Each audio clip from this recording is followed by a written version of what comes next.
well, welcome back, everybody. Good to see all your shining faces.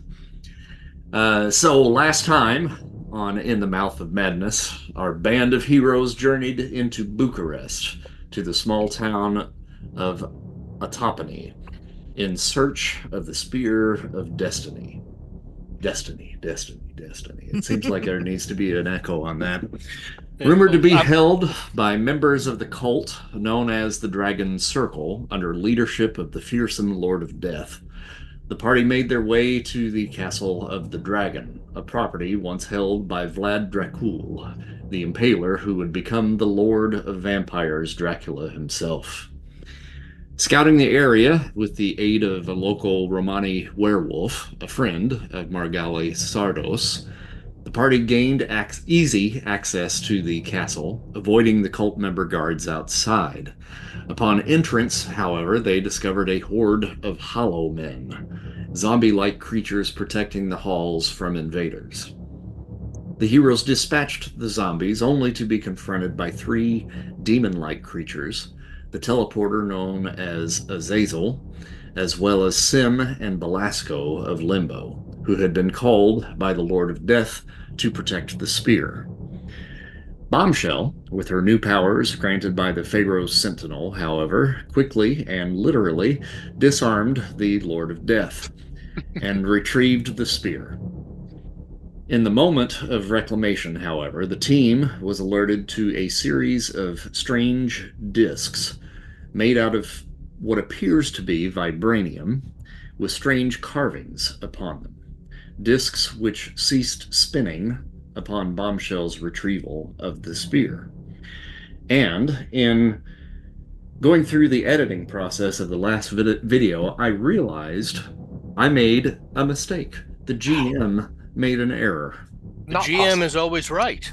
Correct. The GM forgot that there was a particular item that was bequeathed to Mr. Arcane in one of our earlier episodes, and that's the crown of Essentour? Essentour, yeah. Mhm. Um, we mentioned the carvings on the discs, and I mentioned to you that, and I think it was Will that had kind of inspected them and kind of saw the carvings that were on the disc. You had made a yellow uh, reason or intuition feat, if I remember correctly. And I stated that the carvings that were on there kind of predated Aramaic, but there were certain symbols that seemed familiar to you, but you couldn't really quite make it all out. But with that yellow reason feat that you got, I should have probably mentioned that some of those carvings that are on there look a whole lot like the carvings that are on Mr. Arcane's crown of his tour. And we know, at least Mr. Arcane knows, that the crown of Isentur is Atlantean in nature. Aha. So now you guys find yourselves here, still in the castle of the dragon. And if your memory serves correctly, there are several cultists that are still on the outside, probably attempting to get in. So I'll leave it up to you guys to kind of figure out what it is that you want to do next. Uh, so GM, Hmm. just to inform my decision making, uh, Shelly just doesn't want to let go of the spear. Is that the extent of it, or is there That's more? pretty much the intent of it, or the extent of it. You are not like it hasn't turned you evil or Okay, anything like that. and it You doesn't have an just intent of its own. it doesn't necessarily seem to be, at least not to you, no. Okay. But you just feel like you need to keep a hold of it. Is it precious to him? It is precious. Okay. Now, also, Mr. Arcane is right there with her, right? Yeah. Can I make some sort of, I don't know, some sort of magic roll or intuition, or just to kind of assess her condition after seizing such a powerful object? I mean, we know that there are interactions. I would say that you probably would want to make some sort of magic roll, probably just a kind of under the personal magics. Okay. Yeah. Okay. All right. Spear of Destiny is putting moves on your girl. Well, there's this. Well, let's see. I'll spend karma on this because it could be important. Good. Excellent. Your instincts are on point. Yep. Excellent. I mean, Let's see here.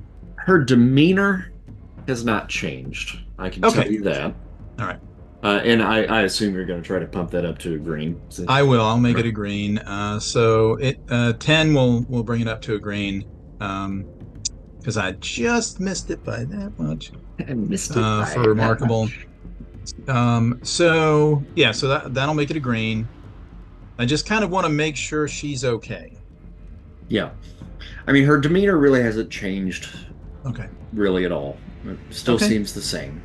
And as far as the magic goes, there certainly is an additional magic aura to the aura that typically kind of surrounds her, which kind of amplified already even prior to her getting the spear because of her interaction with the Egyptian god that gave her the sword.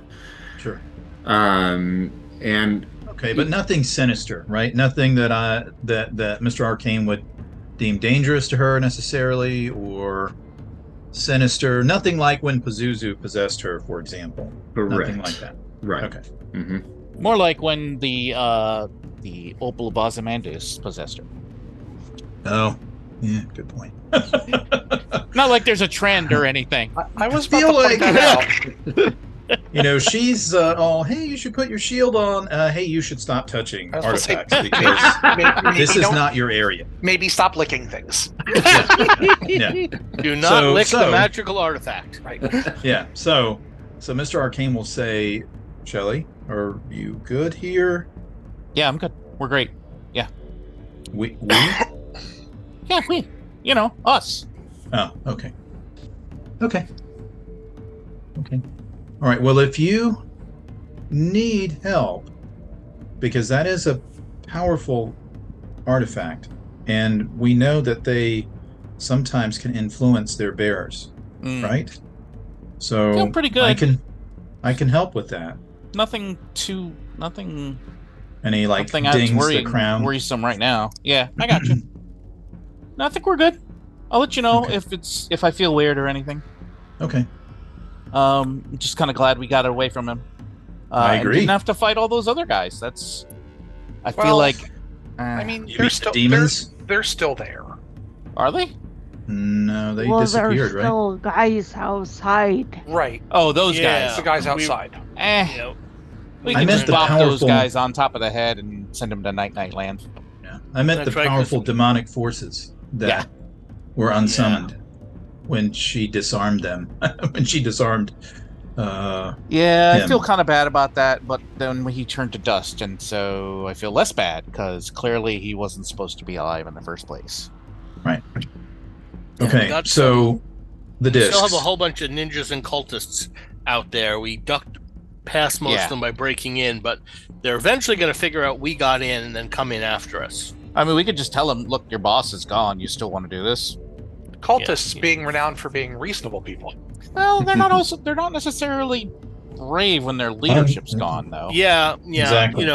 Or if we're lucky, they'll immediately go into like a fight for who's going to be the new cultist, and while they're killing each other, we could get on with what we're here to do.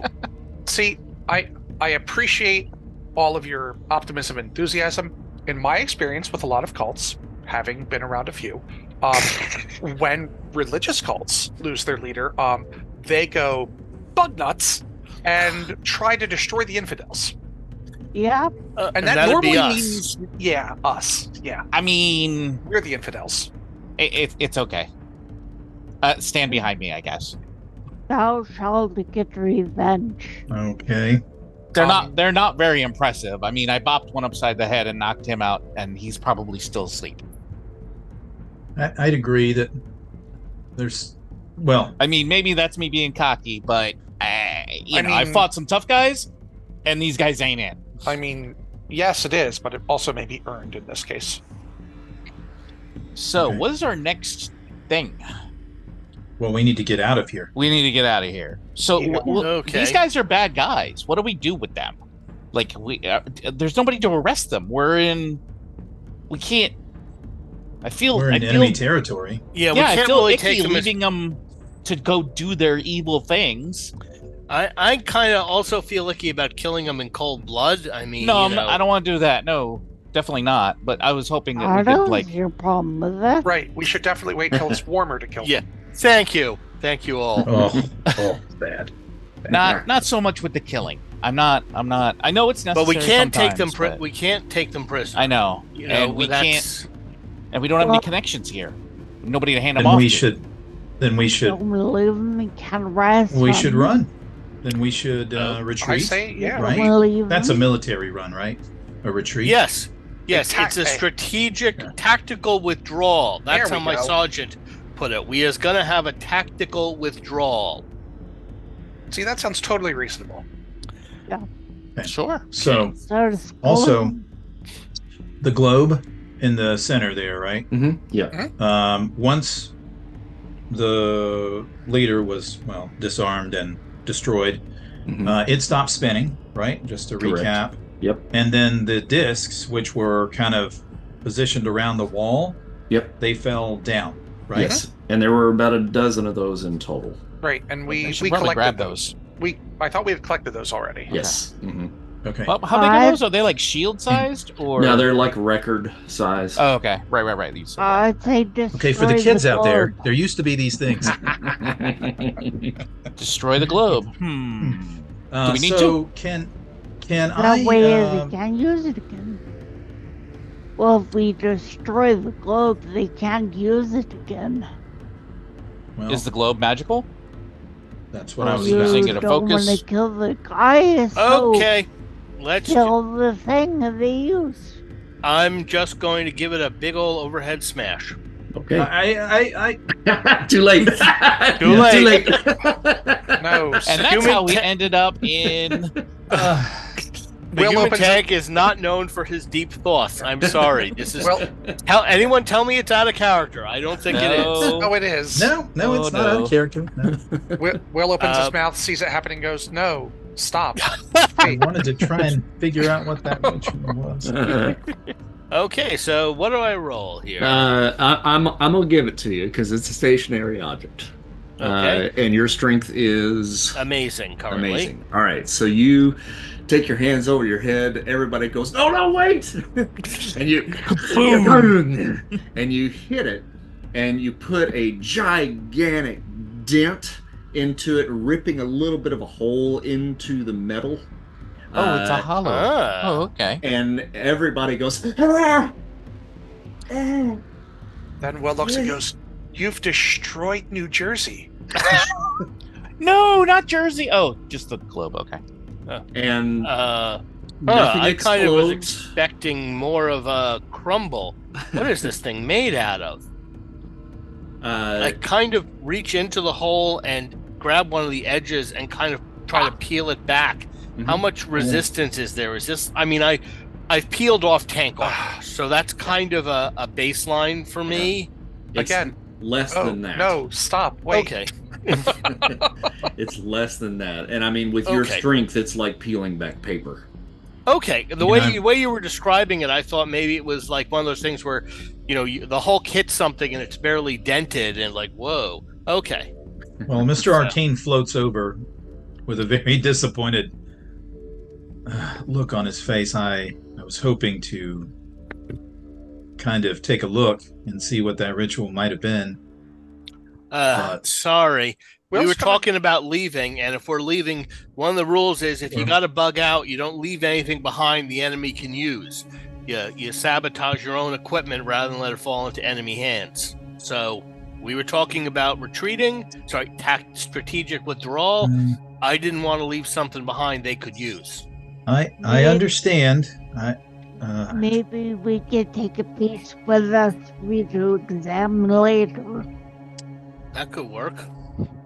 Well, I mean, we have the discs, which are, tied to this ritual. Maybe we can figure out something based on them. Will is going to go over and look at the area around where one of the two demons was standing and see if there's anything odd over there. Other than a slight scorch mark, there's really nothing else to be gleaned as far as you can tell. Fair enough.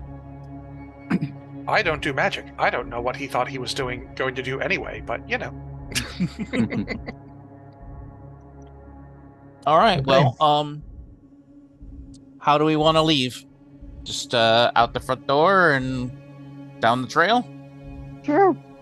Or not. And we seem to be able to deal with most of these cultists. So, if any of them get in our way, well, too bad for them. Or we could just Kind of fly what I away. was thinking. I can't fly. Just, tanks not known for their aerodynamics. I can lift you. Oh, okay then. Yep. Oh, yeah. He's metal. You're metal. I can't stay this way for longer than a couple of minutes, though. So, Oh. okay. Did not know that. Okay. Okay. yeah. Okay, well, let's make haste then. Okay. Do we want to? You want to fly him out? Let's just airlift ourselves out.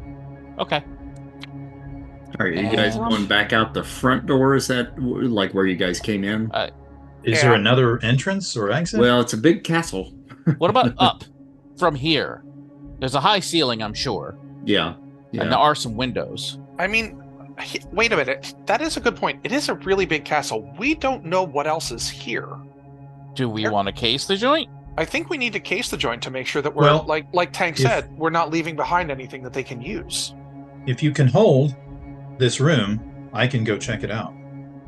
Okay, sure. I think Okay, that probably works. Because I do need to switch back, I will temporarily get back to human form, but I'm ready to, alert to transform if we have any trouble. Okay. Well, Mr. Arcane will find a corner and settle do down. his astral thing. Yeah, and I'll astral project.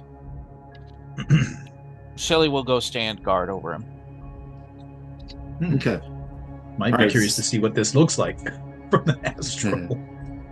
So you switch over into the astral plane, and immediately you are kind of immersed in this just pervading pressure of like doom and horror. It's very much like you just kind of switched on the room, like when the lament box had been opened. Mm-hmm. Right. Yes. And it has that feeling of that kind of like atmosphere. Gotcha. Everything kind of shifts into like blue colors and kind of little tinges of like turquoise and green, and there's a mist that floats through the air, a low-hanging fog in the room. Well, in that case, I'll raise my mental barrier. Okay. I don't know that that'll help. It might make me feel better. There are spirits of the dead here. Okay.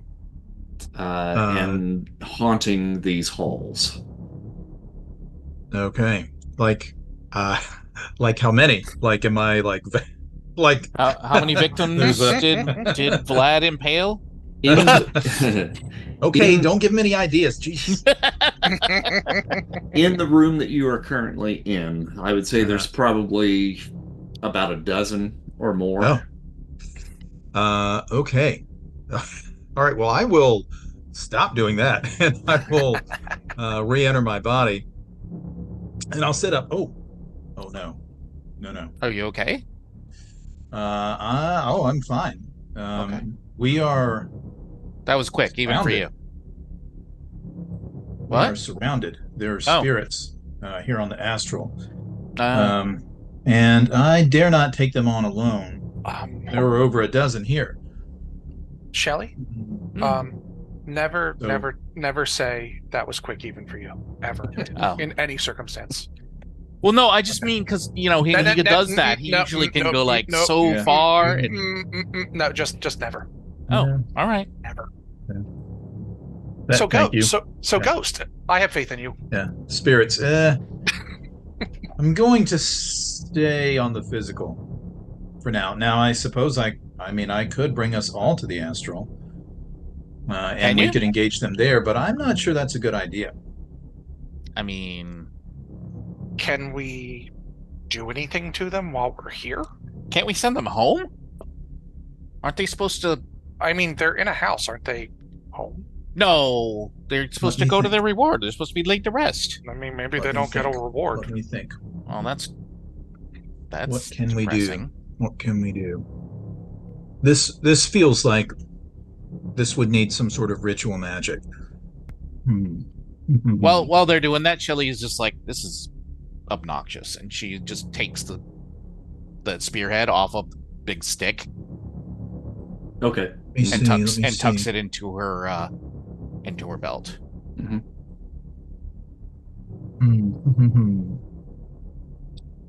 What do I? Okay, well, Chris, actually, so that's a good question. What do I think? What do I think I saw there?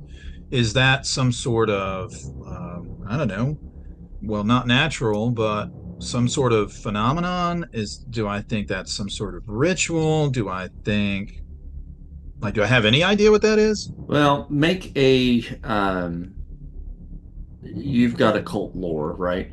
I do. I have. I have occultist and I have scholar of antiquities. Is what I've got. All right, so occultist. Roll with that. Okay. As an advantage there. So your reason plus 1 column shift. All right, and okay, so that'll be on amazing, and I'll spend karma on that too. Which is great because that was some bullshit. Wow. It's going to be a great night, You're consistent, guys. Great night. Good night. Consistency is key. Amazing. Oh, wow. A virtue. At least you called karma before rolling. Yeah. Wow. Right. Okay, right. So that's 15, 17. Yeah, so I'll bump it up to a green. Let me make my math here. Oh, okay. Was that amazing? Yeah. Yeah, I mean, I only need a 6? Yeah, 26. Yeah, so 15. Not terrible. But still, that's only a green. So do I have any thoughts about any of that? Well, there are many types of hauntings. And there are what would be referred to as like inhuman hauntings. There are residual hauntings, which basically is just kind of the building or the location itself is basically just kind of playing its own memories on repeat. The inhuman hauntings are something that is maybe a little bit more devious. There are probably like a poltergeist or something like that. And then there are those individuals that are simply just trapped and have not been able to move from one place to another. Just with what you saw, the figures that were there were human shaped and almost appeared to be like robed or cloaked, kind of that kind of classic kind of like boo kind of ghost, look about them, like a specter of a sort. So your instinct is telling you, just with that brief glimpse of them that you got, that these are trapped souls. Okay. So that would take like kind of a lot of effort, is what I'm getting. This is not something I can tackle right now. It would what I'm take, kind of it presuming. would certainly take some time. Okay. All right. So he'll sit there and ponder for like just a moment, and he's looking around. He's sitting there. He's still sitting kind of cross-legged on the ground, and he's rubbing his thighs, and he's like, this is this is for another time. We're gonna have to leave. I mean, one could only presume that a place like this would be incredibly haunted, and that is certainly true. Do you share about the whole trapped thing, or just kind of gloss over? Okay. Yeah. He'll mention. I think they're trapped, but I don't know that I've got what it takes with me to free them. What's trapping? What's trapping them? I don't know. I only got a quick glance. I can try again. I mean, I would say this is a place of power. Yes, or infamy. Certainly is. We're telling the local priests so they could bring in experts to, I don't know, send the people onwards or whatever. Help. Oh yeah, they could do an exorcism. She has a spear with Christ's blood in her belt. I mean, yes, well, but no, not what you would call a true believer. We can send them in after we leave. I bet she is. You look like a good Catholic girl, right, Shelley? I mean, we went to church on Easter. I feel like that's right. Close so enough. That is a good Catholic girl. Yeah. So, it's hard to go. It's hard to go when you don't have the duds. People expect you to be in your best, Sundays, and for a long time we didn't have nothing. Okay. All right, Chris. Let me ask this question now. So that's a good point. He brought up the spear. Do I now, with my Scholar of Antiquities, do I think that could give some sort of solution here, or am I kind of reaching? No, I mean, it's certainly an item of power, and for those that are believers, right? Which is not exactly me in this. True, but it's possible that the souls that are wandering these halls might be. Mm-hmm. Okay. All right. Well, take me in with you, and I'll see if I can send them home. I can bring others into the astral plane willingly, if you are willing, or I can hold the spear and then project, and a magical representation of the spear will come with me. I don't want you to go by yourself. I'd rather be there with you. Okay, we can try this. Yeah. This is something I've not tried before. Oh, I trust you. So what are you about to do to me? Well, I mean, you haven't said anything about coming. I would probably, I don't know, I would probably ask that the rest of you stay on the physical and protect our bodies. All go to the astral. I don't know what happens to me if I go into the astral plane. So that is a great point. You should stay right here. I'm gonna stay here. Yeah, that is a great point. I'll stick to the physical stuff, and you can do the magic stuff. Because if your soul goes to the astral, what is left? That's a good question. Here. Is that thing attached to my soul or my body? I don't know. That is a great question. It's an exciting game that I'm sure we'll get to play at some point. But I'm going to delay that game as long as I can. Okay. In the meanwhile, we do have cultists that are going to be bursting through those doors sooner or later. I don't know, that portcullis is awful heavy. I will stay here and help protect those that are going. Yep, same with me. I think I'm a lot better off punching things than being incorporeal or astral or ghost or whatever the hell it is. I'm going to hang out with the punchy folks. I'm not sure this is a good idea, but so he'll sit back down, he says, "All right, Shelley, sit." Right. And he pats gonna sit down right next to you. Yep. Probably like in front of you, like knees crossed and like knees to knees. He'll hold his hands out. Okay. We have to make contact. All right. She's gonna she'll have she has the blade in her left hand, so she'll put that away and then hold the spear in that hand, and then you don't necessarily have to hold it. It just has to be in your possession.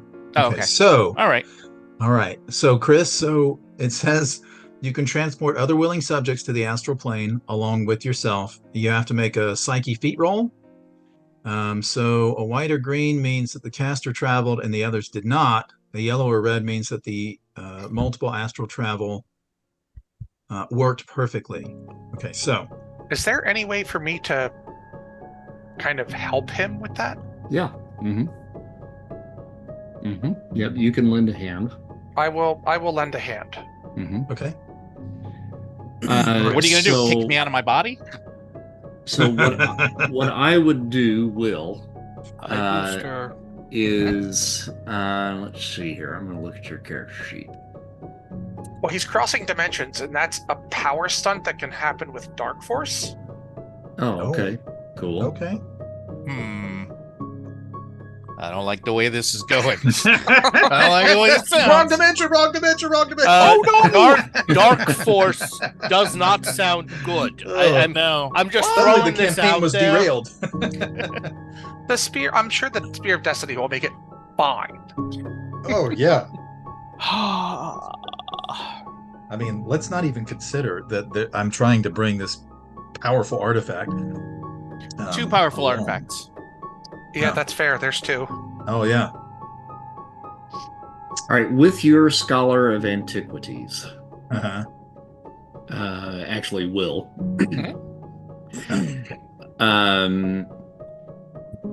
You would probably have at least some knowledge of some arcane abilities.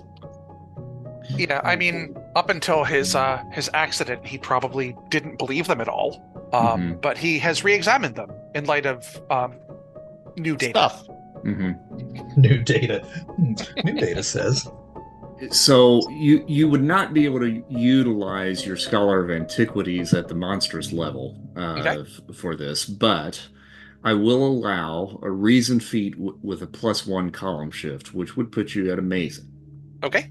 And essentially, you're there to kind of be an anchor for him. So if you make a roll then on the amazing column, and let's see what you get. I will spend karma. Okay. It's gonna be a lot of that. Yeah. All right, 34 and a green, and then to get it up to an amazing yellow would be 56. Okay. So I gotta spend 22. With that roll, Johnny, you're going to get a +2 column shift. Okay. To your astral travel. Well, so now this says I use my psyche, but I'll do whatever. Or psyche, yeah, whatever the case may be, right? So what roll you're making +2. Okay, so that would put me on the, I believe, unearthly. Wow. Nice. Because my psyche is amazing, right? So 2 up from there is unearthly, yeah. Okay, and I will also spend karma on this. Oh! Come on, boy. Are you kidding me? Come on. on the unearthly table? You managed so that's to get like a white 3 on whites the in a unearthly row. table. Well, spend your 10. That'll get you up to your green. Shelly's get me into knee a keeps green. on rubbing yours, and it's distracting. So sensitive. And then you suddenly have that flash of her saying you lasted a really long time for you. Or Yeah. You did so good for you. For you. All right. So 10 gets me to green, but green means she doesn't come along. Right. Yeah, okay. So I'll still be sitting there, and I'll, flash back over to the astral and realize it hasn't worked. And he'll sit there for a moment, and I'll look around to see if any of the figures have noticed what we're doing. They are kind of just wandering aimlessly in this room. Back and forth, back and forth. They take almost no notice of you whatsoever. And I mean, even to the point where one is like approaching and like somewhat kind of passes through you. Okay. Leaving a cold chill down your spine as he does. Okay, good. So I'll sit there and, not panic, and give it a moment and see if I can figure anything else out about this situation, since I've got a moment to kind of refocus and see if if I notice any anchor points or any areas that are stronger or weaker, or I don't know. I'm just trying to make sense of what I'm looking at. As you stay there, you note, as I described it, they're wandering around aimlessly. But if you're really taking your time and kind of just letting it settle in and just kind of take in the scene around you, they seem to be just going in a particular pattern. Each one of them has its own kind of path that it takes, and it just goes on repeat and on repeat. Which, in that sense, kind of reminds you a little bit of what would be like a residual style haunting. Okay. But you are picking up a sentience here, and it is not the sentience of the room or of the castle. It is individual sentience within each of these figures that are wandering aimlessly around the room. Okay. So they are real. In a ghostly sense. So yeah, there is a modicum of sentience within each one of them, but it's dissipated, and for lack of a better word, maybe just retarded over time. Okay, so then each of them are individual hauntings, not a single haunting that has trapped multiple, spirits, I guess, is what these are multiple spirits that are trapped within this room. And if you kind of look beyond, I mean, you see more, down the into the kind of main lobby where you guys had come from. There are more down there. So if you had to guess, with the size of this castle, there's probably well over 100 in here. Yeah. Okay. So he'll again take a few moments. He'll kind of assess what he's looking at. Now, I will say, you can still see, the living people that are in the room here.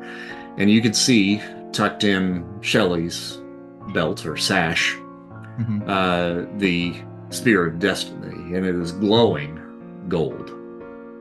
Oh. Okay. Well, that's good. That seems like a good aura, not sickly green or red, or I don't know. Okay. Speaking of which, what does Will's aura look like from the good question. astral? Yeah, since he's sitting right there too. I am right here. I mean, you see the form of Will, but it's completely black. Oh, that's not good. And there are two long horns jutting out of his head. All of this is fine. Okay. I'm not okay. So all I see is I'm not okay either. I'm not okay. With some extra stuff. No other thing that I No, nothing that seems like it's like in the room. Like his shadow doesn't look at me like, hey, dude, what are you? How you doing? the aura of the castle is there, and that's that kind of bluish light and the fog that hangs low and so forth. So there is a magic to that, but it's not a sentient magic. Okay. Okay. So there's not a presence necessarily, not an intelligent presence per se, but there is definitely a pervading aura. Mm-hmm. Okay. Yeah. All right. So I will snap back to my body, my physical body. And as you do, you all hear above you a kind of a pounding sound. And that ain't good. And then what sounds like footsteps coming downstairs. I'm going back into tank on. Okay. All right. It's time to go. This is not going to work right now. Fair enough. I fear we want to handle much. whatever that is. Dreamslayer Studios presents a wide selection of live tabletop role-playing game campaigns, specializing in fresh new independent games like Tales from the Loop and the Great American Novel, as well as traditional games, such as the original Marvel Superheroes RPG by TSR and Savage Worlds. Our game master works hand in hand with the players to create one-of-a-kind original stories that are jam-packed with intense battles and in-depth character development that rely on creative and collaborative communal storytelling. So, if you're in the mood for something a little different than the typical Dungeons & Dragons fan, look no further than Dreamslayer Studios' RPG podcast. Available on YouTube, Apple Podcasts, Spotify, Stitcher, and anywhere you consume your live play RPGs. Alrighty, so where we left off before our little break, there were noises coming from upstairs and angry footsteps coming down the stairs. Stairs which you really don't know where they're coming from, but you can definitely make out that sound of descending. Okay. I get ready to stab. Ready to stab. I am do we tanking on. So do we see other exits from this room? Because From this room, you do not. okay. How about from in here? All right, yeah, so coming into this room here, at least right up in here, as you kind of take a little bit of a look around, there are doors that lead from here and here into the room, kind of where the steps are in this particular room. Okay. And it does sound like that may be where that's coming from. Okay. We should probably still get out of here. Do we want to leave whatever that is behind to wreak havoc, or do we handle it? I don't know. I say we handle it. What do you think, I Tank? say disable it. Yeah. Well, let's see what it is. It might be a angry housekeeper because we made a mess. Really regretting Shelley having the I'm a badass spear right now, so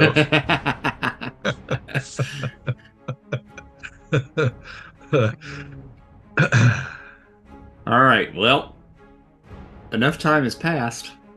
Both of those doors open. And like the crazy 88s in Kill Bill, you see a bevy of cultists that are now filing into the room, one after the other. These are the cultists in red that all kind of bear the visage of like a werewolf kind of appearance to them. And most of them are armed with either a shotgun or a Colt 45. And some of them bear what appear to be like clawed gloves. Oh, okay. As well. I thought it was going to be like grenades or Grenades. They appear to hold. What a novel grenades. idea. A lot of grenades. Thanks for the reminder, Johnny. I'm going to kind of clear out some of the wall should space stick here so around. you guys can see just a little bit. So give me just a second. I'm going to delete some walls just so you can kind of see. I wonder if they But speak They do English. still exist. I mean, we could try and parlay. Do that. Here we go.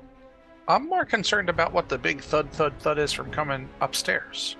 Yeah, that's kind of a concern. Yeah, All right. I'm more concerned about that too.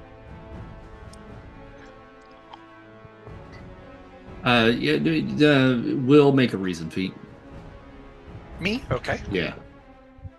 Just straight reason. Mm-hmm. Okie doke. What'd you get? 92. Red. Oh, okay. More than Yeah, likely, he gets a 92. more than likely, it seems as though that was probably them trying to force the door open from upstairs. Okay, gotcha. Oh. I share that around because, it was concerning. All right, if you guys will, go ahead and roll initiative. Yeah. So, Will, you're up to bat. Okay, so we just got a whole bunch of schmoes in here, huh? Mm-hmm. Okay, schmoes aplenty. Okay, and how far can I get? 15 squares. 15 squares. Mm-hmm. Trying to... Which would be 45 feet. 45 feet, thank you. I was trying... The squares do show up, but they're also... With the stone pattern, I was getting a little lost. Oh, Not yeah, gonna lie. yeah. 45 feet takes me right there. I will activate my aura so that I have some protection. Oh, and we probably ought to do our little extra actions and all of that sort of stuff, too. Oh, right. So, anybody that wants to roll for extra actions, let's go ahead and take care of that. I will go ahead and roll and spend karma. Okay. I will roll Holy and moly, spend I karma. don't dare do that. After 3 whites and a 1. Oop, okay. That didn't Alrighty. work out so well. That's wow. them's the breaks. That's the way the cookie crumbles, right? Okay. All right, so now back to Fiend. Now that we've determined all of that, Okay. you are up. So my plan was to have dodged better. So that's already out the door. My plan was to not get shot. That's correct. I'm going to try the power stunt again and try to fly up so I don't get punched in addition to getting shot. Because I'm not where I want to be based on my original plan. Now, question: did you succeed in that last time? I did. Okay, then you may try again. Okay. So I roll my Dark Force and spend 100 karma? Correct. Okay. And And you're probably then- going to want to spend more karma on top of that Yeah. Yes, I would like to spend karma. ensure the yellow. That's a given. Yeah. Yep. So we are going to... Oh, Oh! Or not. All right.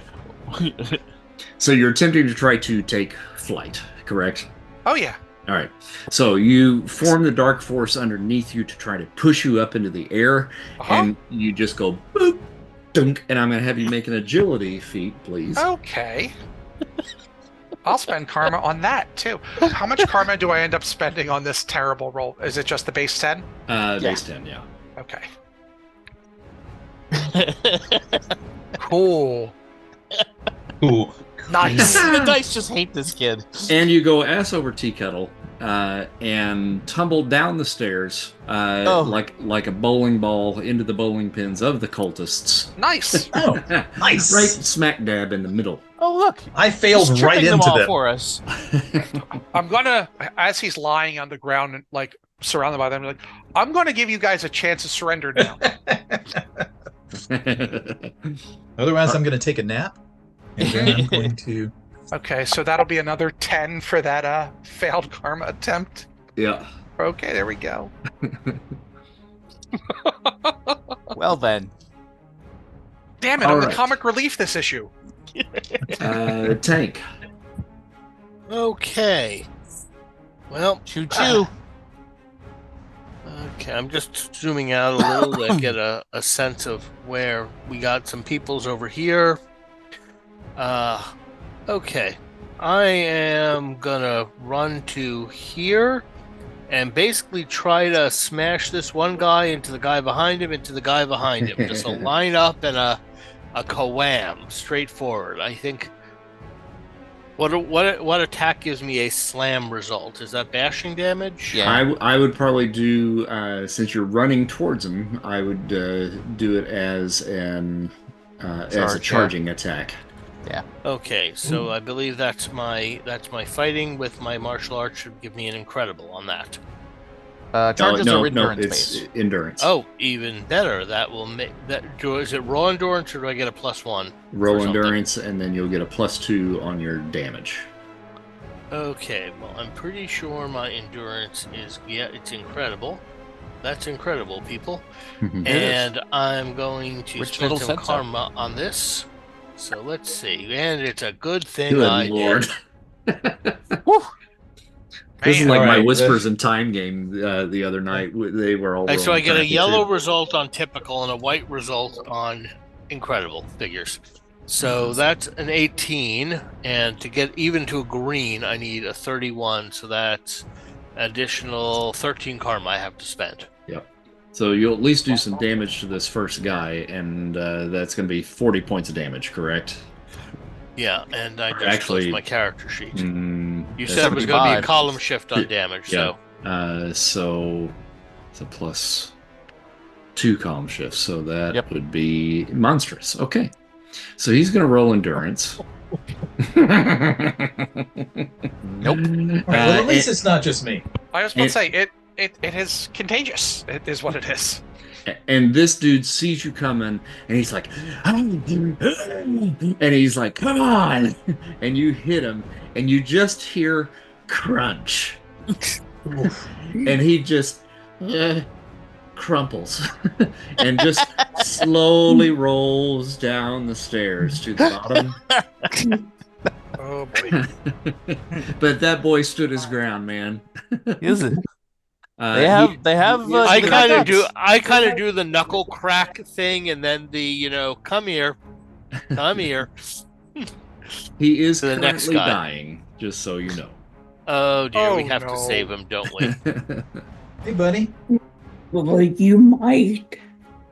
You okay? Yeah, we Little guy? don't want to lose all our karma. That would be bad. So Well, we didn't kill nobody. You. All right. We still don't have a pool. That's right. yeah, Exactly. So wait, I thought you couldn't kill someone with bashing damage. Oh no, you definitely can. Oh. Especially when you obliterate them with more than what their health was by 2. Oh, okay. Yeah. So you crack your knuckles and you look at the other guys and you go, "Come on, right?" We're just gonna Rocket, you're very about to get quickly kicked out of the see room. whether or not these guys are smart enough to run the other way or not. Yeah, white. No, clearly not. White. Ugh. It worked against us. Right. Okay, so all of these guys go, and in whatever language it is that they speak, go, oh fuck. And they start running back up the stairs. I just give the sort of shrug, like, what did I say? And you actually Kill now Fred. have 2 more actions to make, if you so desire. But I'm already done my move, haven't I? You have you've done a partial move, so you still could actually get to the other side of the stairs. Or you could get to the guy that you squished and try to keep him from dying. Or Yeah, I'll probably have to at least throw a Ah. band-aid on him. All right. Okay. Hey, buddy. Just make a reason feat, please. Oh. Uh-oh. Uh-oh. Uh-oh. I think I should get good, Hey! Damn! How I does think this he's happen? been resurrected. Yeah. Hey, I know where appears to be these a myocardial infarction. Here, I know where these bits go. They go back in here. Alrighty. Not only did you save him, you converted him. You've got a follower. The cult of tank has All begun. right, Spartan comes to you. Rocket, shut up. I have 2 cats in here. They're about to roll for initiative themselves. Yes. Okay, how many feet can I move? You could easily get to the stairs over here with no problem. I will poke heavily with the spear. Poke heavily.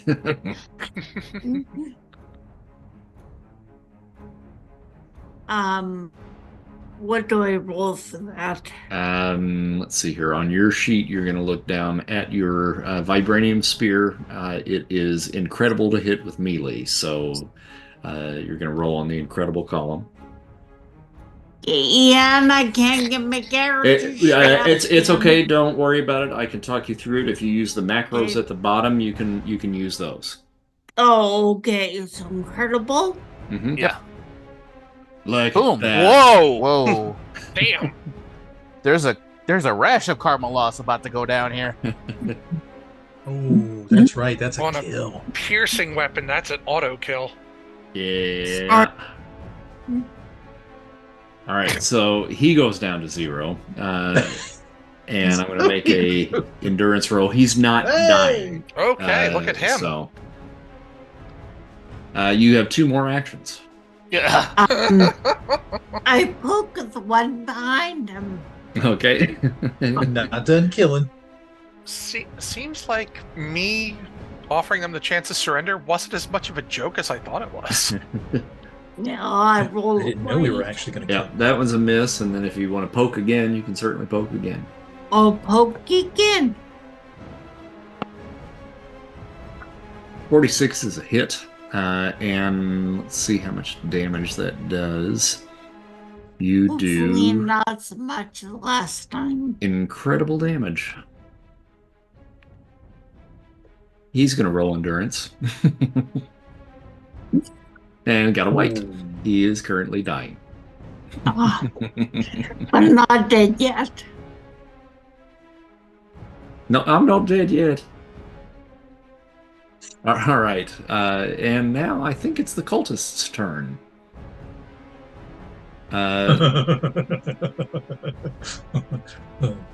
Again, we're going to go with a reason feat for these guys. So they saw 2 of their buddies just get stabbed through the chest. Oh, I got 1 more to roll, don't I? Oh, that's the wrong one. Yeah, okay. And these guys run up the other steps. Oh, nope. Sorry. Wrong door. Pardon me, excuse me, pardon me. Mr. Arcane. Well, so all the cultists that are able to flee have fled. I can move over here to... let's see here.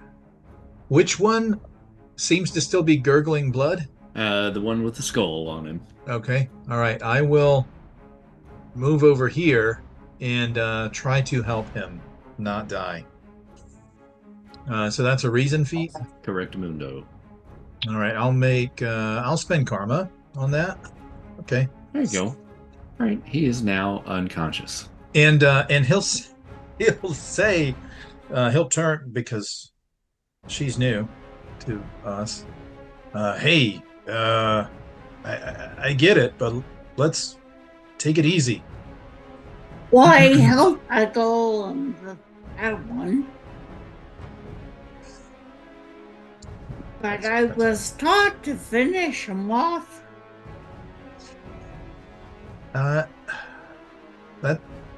That's not how I do this. As he's like putting pressure on this guy. Hey. Oh, I can help. Hold on. Okay, so, Spartan, how do we put this? Murder is bad, okay? We're not going to do that. But I was just defending. It wasn't murdering. It is war. And Yeah. but I don't think those are actually army combatants. I think these are just religious lunatics. They were still trying to hurt us. they're in a big evil castle with demons and giant globes and other evil stuff. Yes, exactly. but we're not them. That doesn't seem like it's part of the war machine, is what I'm saying. Like, they're bad, but they're like civilian bad. Okay, so like I guess hit him with the not pointy end of the spear. Just whack him in the head with the shaft or something. See, whacking him about the head and shoulders, I'm good with. He said shaft. I did. Sparta thinks about this. And I'll shout down the hallway. And there's more where that came from. Great. So let's see. But we should go. I've been told I'll be taken under advisement. Alrighty.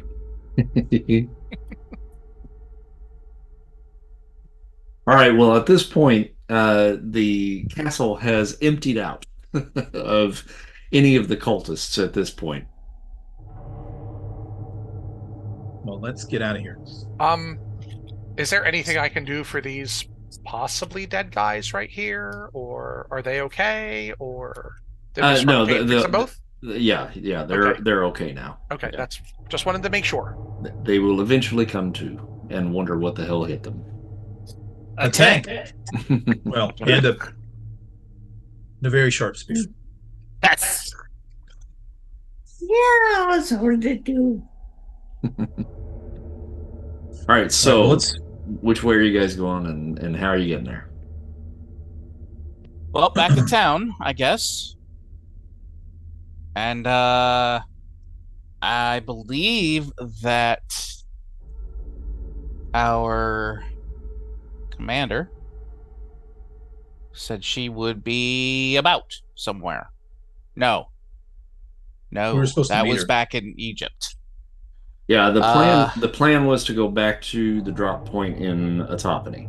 And Right. I believe that Spartan has a radio communication there where she could call in transport to get you guys out. Gotcha. That makes sense. All right. Back to town then. So you guys make it back in through Bucharest, find your way back to Atopany, and get to Spartan's kind of little makeshift hideout there in the church. And the plan was to kind of get back in touch with Peggy in France. And so Spartan kind of can radio her up, and you guys get her on the horn. And she says, "Well, tell me you got the spear." We have it. Excellent. I hope it wasn't too much trouble. Nah, it was fine. As retrieving artifacts goes, it was actually one of the easier ones. Well, that's excellent to hear. We will have someone come pick you up early in the morning. We have actually changed our point of location. Something has kind of come up a little bit, and we've changed locations. Hopefully you'll recall, those of you that have been with us for a little bit of a while, my two companions that are in the French Resistance, Napoleon Sack and Jacques Dernier. Yes. They will meet you at the airstrip here in France and bring you to our location. All right. I'm glad to hear that they're okay. And there will be a special visitor here that is very anxious to meet you. Oh, is that good? If you have any vodka, I'd probably bring vodka. Okay. Do they sell vodka here? Lamb. I mean, surely. I was about to say, in Eastern Europe, I think it's a good bet. Yes. Yes. The better question would be, do they sell anything that isn't vodka here? Okay. Yes. All right. So, I guess we get to trudge on through. Oh, we already talked to her. We're good. So I guess we rest up and wait for the morning. And, go meet our contact.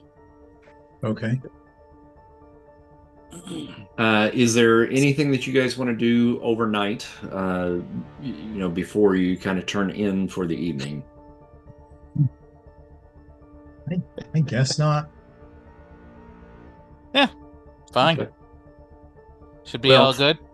Fortunately, then you all get a pretty decent night's sleep. It's still a little cold here and rainy, and there's holes in the ceiling and in the walls here of this old church.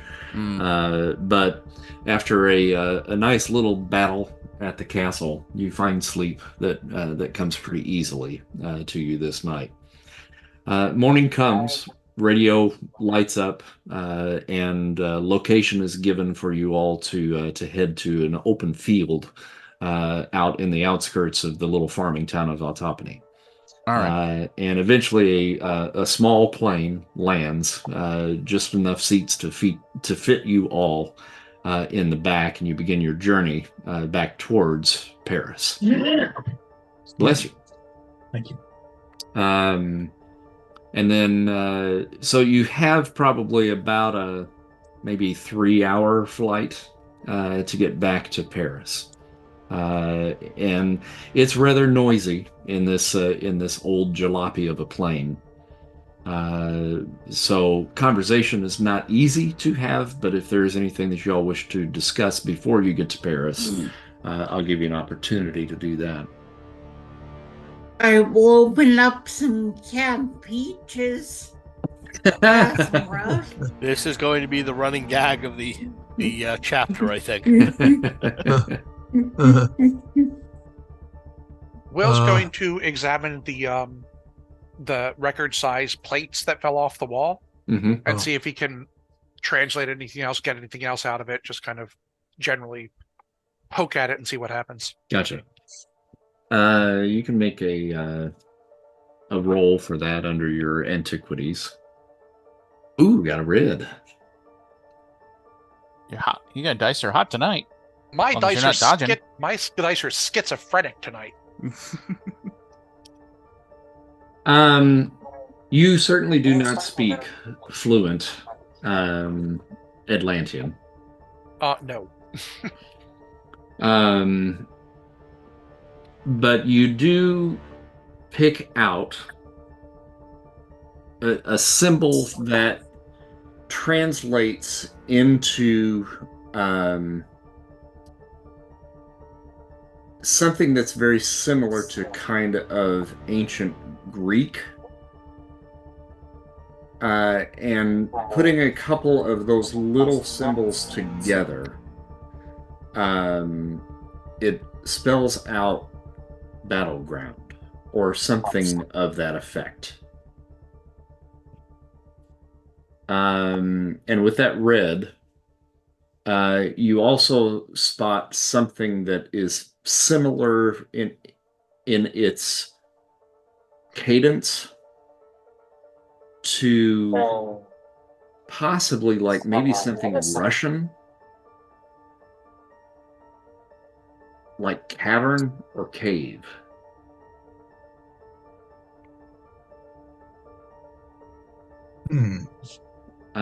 And then finally,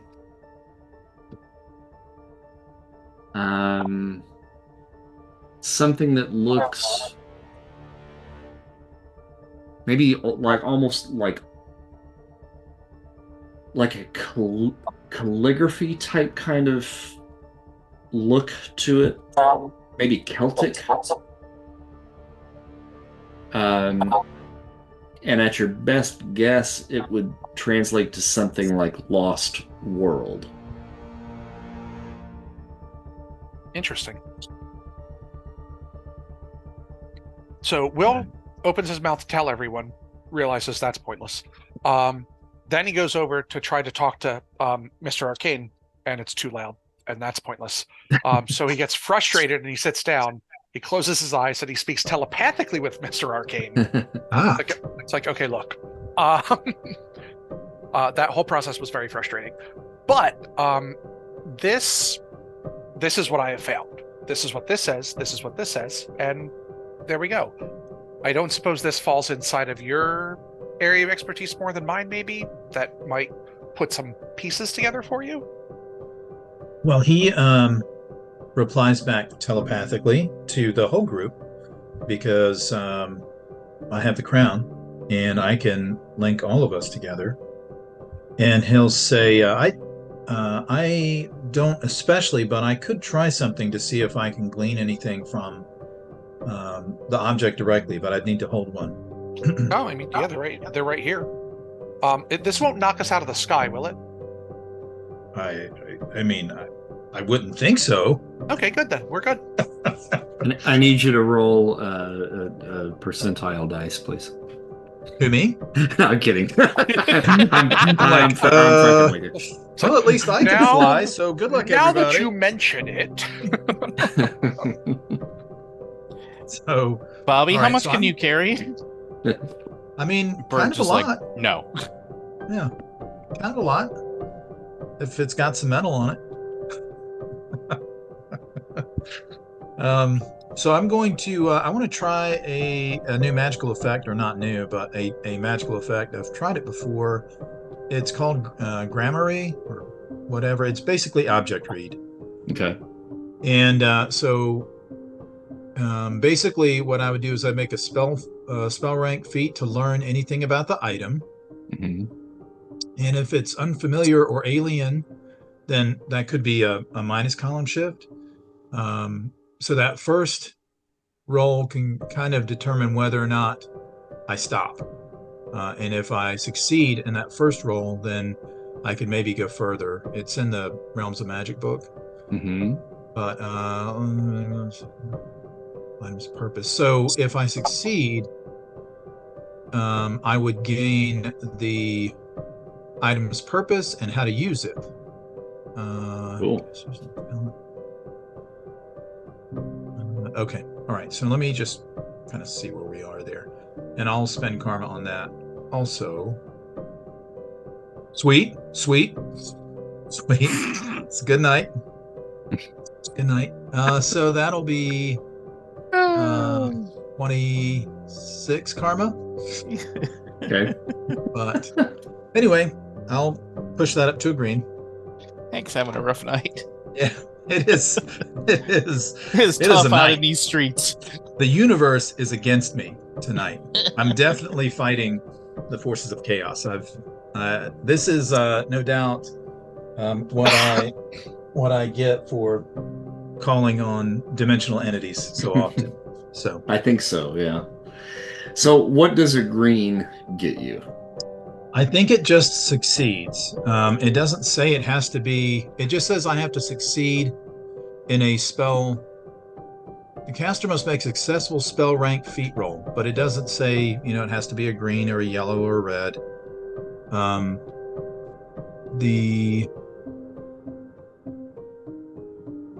It just says it has to succeed, but it doesn't say that it has to be yellow or red or whatever. Mm-hmm. So I assume a green is a success. Okay. This term I'm going to give you is a broad term, but they are alien in nature. Okay. And they are parts of a whole.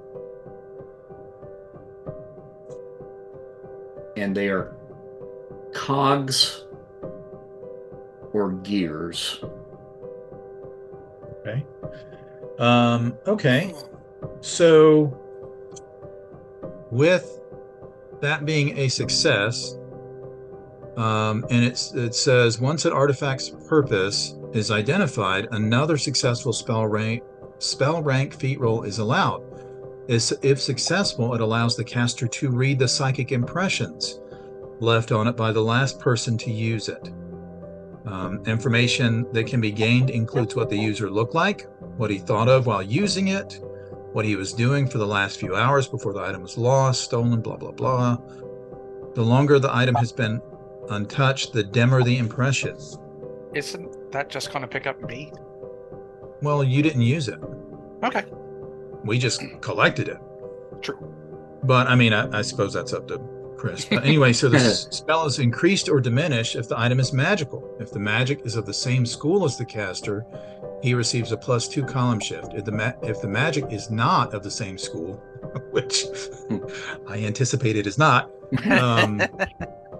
you receive a -1 column shift. If the magic is of a school hostile to the caster, he suffers an additional -1.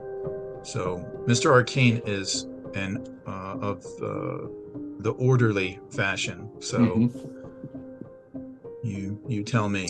Why don't you just make the roll normal, and I'll tell you what you get. All right. Because that would be telling. I'll spend karma again because tonight is a free-flowing night. So. Okay, you got a green. Are you gonna pull that up to a yellow? I will pull it up to a yellow on the remarkable. I don't know. All right, so that'll be 20 karma. All right, so. All right, you're gonna need to get it up to a 76.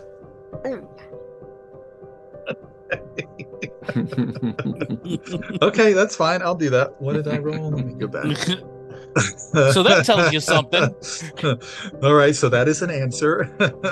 76. All right, so 31. All right. I'm sensing some hostility in this area, but okay. All right.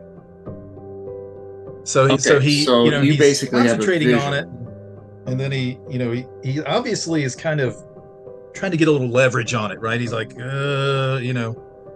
I think it's fighting me. But you're able to then get a vision, essentially, of who had this last and how it was used, correct? Yes. Okay. You see you remember what the Lord of Death looked like, and he was actually really kind of hard to make out, physically. But you see a withered old man kind of hunched over and wearing kind of the same reddish cloak that the Lord of Death was wearing. But he was not the more like commanding figure that you saw back at the castle. Okay. And he is wandering through what looks to be an old crypt, and is traveling down a sand-covered path with stone walls on either side, gray stone walls. But like it's masonry, so it was actually constructed and built. And he walks into a cavern, an open cavern, that again looks like it was carved. This looks like it was maybe carved out of solid rock. And in the middle of this large room, there's a set of stairs that lead up to a sarcophagus.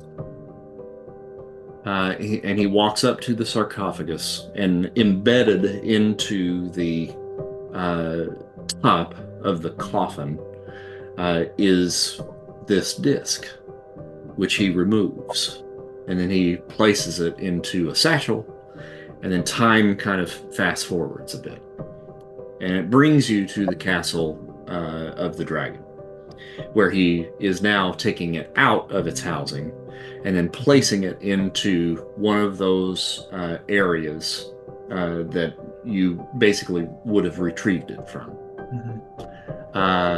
And he then activates all of them, and then that globe that was in the center of the room begins to roll and rumble, and then he begins to conduct a ceremony, and then you see Belasco, Sin, Azazel begin to manifest within this room. Okay. So, he kind of sits upright, kind of bolt upright. And he telepathically says to everyone, I think this is how he summoned the demons. Or it at least has something to do with it. And he'll kind of share, what he saw, paraphrased as best he can, I suppose. But so it looks like he collected these discs individually, the Lord of Death, and used them in that ritual. And maybe the ritual that he was using is what summoned the demons. Maybe. I am not a demonologist. Me either.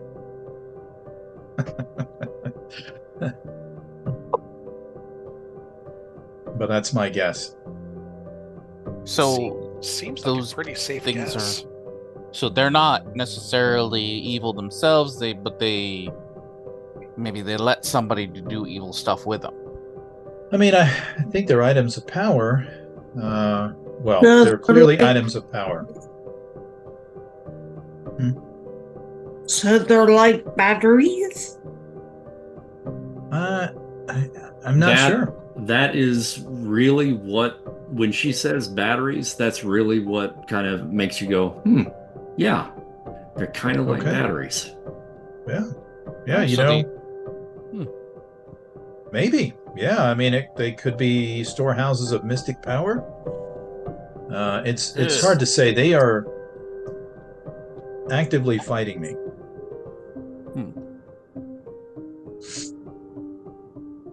And they're made of that special metal. Yes. It seems to be. Is that normally a thing that special metal does? Security magic stuff? I don't know much about vibranium, so we were given it as implements, but that's about what I know. Fair enough. I can't say. I don't know. I would have to kind of explore that a little bit, I guess. Well, I don't know who else would know. I mean, I know some people that would know. Oh, okay. But, I mean, I would, of course, ask someone, I probably wouldn't bother the Ancient One with that, but I could certainly ask some of the other masters at Camartage, or I could do some research with some time, but not. He kind of gestures around, but not here. Would I know anyone back in Wakanda that would know a good contact? Well, the person that is probably the most knowledgeable about vibranium would certainly be Azuri, which is the king of Wakanda, the Black Panther. Okay. Probably not the easiest guy to get a hold of, though. No. They're still pretty isolationist at this point.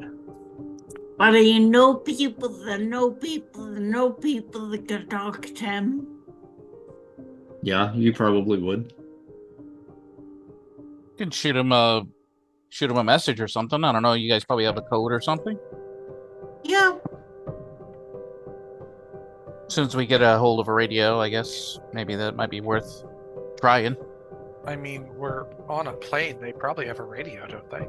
I don't know that it would actually be equipped with something that would make that kind of range. Yeah. Oh, you know what? Or even have the right frequency, or I mean, I don't know. I'm betting if anyone, okay, my mind. This is me talking out of character. My mind completely blanked. Who's our main contact? The woman, Peggy. Peggy. Mm-hmm. Yes, I could not remember her name. It's very annoying. She would probably be the one. She probably knows all them, military eggheads Well, Stark would probably be the person that they would have to take a look at, but I don't think he's got the right. He's a science guy. Yeah, this is a magic thing. Yeah, I don't know if we have anybody. I mean, I think Hank is our magic guy in the Strategic Science Reserve. The magic guy. That's the position. Magic guy. I'm the magic guy. Man. I'm sorry. I don't mean to make it sound less impressive. I just don't. I don't know what the right words are. Listen, I'm just a journeyman. I mean, you're right. But you're our journeyman. Well, thank you. But I'm still learning. Well, you're definitely the best we got. That is true. Sadly, for you. Everyone. I'm not sad about it. I think you're cutting yourself a little bit short. Well, these are deep waters. Okay, well, at least we have some idea, and taking the discs, I think, disrupted whatever they were doing. It's just a matter of whether or not we might be able to apply them. Ooh.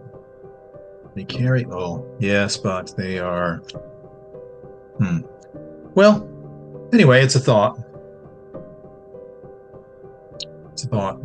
I was trying to wonder if I could apply their power, but I don't know if that's a good idea. I might draw the wrong kind of attention. Yeah, it might not be safe either. It might be too much or wrong kind. You said they were fighting you, so that's not a good sign. It is not a good sign. Well, the pilot kind of shouts back at you guys and lets you know that we're nearing the landing zone in France, and we'll be landing in about the next 10 minutes. Okay. Buckle up.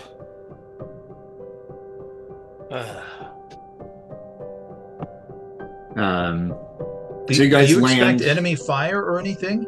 No. I know where we're landing, and it's safe. Just like where we landed in Bucharest, it's a quiet location, and your contacts should be picking you up there. Should be no problem. Hey, good news for you guys. He's going to land. Sweet. So he lands the plane in a field out in a farm on the outskirts of Paris, and there's a kind of an open back truck that's sitting there next to the field, waiting for you, and you see your two friends, Jacques Dernier and Napoleon Knapsack, that are waiting there at the truck for you to arrive. Jacques gives a friendly wave from the truck, and Knapsack, short little Danny DeVito, comes running over to you guys, and he says, "Oh, it is so good to see you again. So very nice. Come on. We do not have much time to waste. I am very anxious to see the new location. I have not been there myself, so this will be my first time seeing where the French resistance has set up shop for the time being. So we have a surprise for you, I understand. There's a very special person there that is going to be waiting to see you, and I cannot wait to see him myself." Oh, did we get any vodka? I think Shelley kind of made a point of asking. You would have had time to get something, yeah. Yeah, she probably did. She didn't know why she was getting it. She's like, whatever, I'll get some. Never hurts to have a little bit of hooch on hand. Sweet. All right, so you guys load up into the truck and head on into Paris under the cover of night. And you end up getting into the city and some familiar streets that you guys had maybe been down before. So you kind of recognize the area. And Jacques is driving, and he kind of goes down several like back alleys and stuff, and then kind of comes out into kind of a clearing close to the river and crosses some train tracks. And then you see kind of a large, older, like old train station that would have been like for cargo trains coming in and out. And he says, "This is the place right there. This is where we have set up shop, or where Peggy and the others have set up shop at this point. So please, I understand it's a bit of a mess in there, so please excuse the mess, but Peggy should be inside and waiting for us to arrive." Oh, it'll just be nice to stop moving for a little bit. Yeah. Okay. My ears are still ringing from that plane. Very loud. All right, so you guys go into the old train station. And I'm just going to pull you back to the regular page here so we get out of where we were. And the train station, like he said, is in a state of disarray, for sure. There are large crates and boxes kind of scattered about the whole place. And there's kind of a second tier level that has a lot more crates and stuff up on the top of it as well. Metal, like bare metal bars that are kind of stretched across from like one area to another. Large pane windows along one side of the building. And it looks like they're working on trying to get those covered to kind of fortify it a little bit better. But it's certainly a work in progress. But when you guys get in, you see Peggy Carter dressed in her nice blue suit and red hat as you arrive. And she's standing there with some of the other members of the French resistance, so kind of the citizen soldiers that are kind of holing up here in the old train station. But there's one other individual that you certainly don't recognize, and he looks very much out of place. And it is, I'm going to show you a picture here. There we go. This fellow right here. Guy dressed in a white shirt, suspenders, and kind of a striped tie that's maybe tied a little bit incorrectly with the short end a little bit longer than the thicker side. Pencil thin mustache, extremely good looking young man, probably in his maybe late 20s at best. But he spots you guys as you come in and hops off of the crate that he was sitting on talking to Peggy and rushes over to you guys and extends his hand in a greeting. "Oh my gosh. Wow, what a pleasure to meet you all. I've been admiring your work from afar." And he's just kind of going down the line and shaking everybody's hand very vigorously. Is this someone that I would recognize from photos in the newspaper? Yeah, more than likely so. And as you're contemplating that, I think I know this guy. Howard Stark, at your service. Hope you guys don't mind. I kind of donated a few little things to kind of help out your little quest, and I'm happy to help. Really, really happy to be a part of it. And, you made the box. Yes, made the box. That's right. I understand that maybe that worked a little bit too well.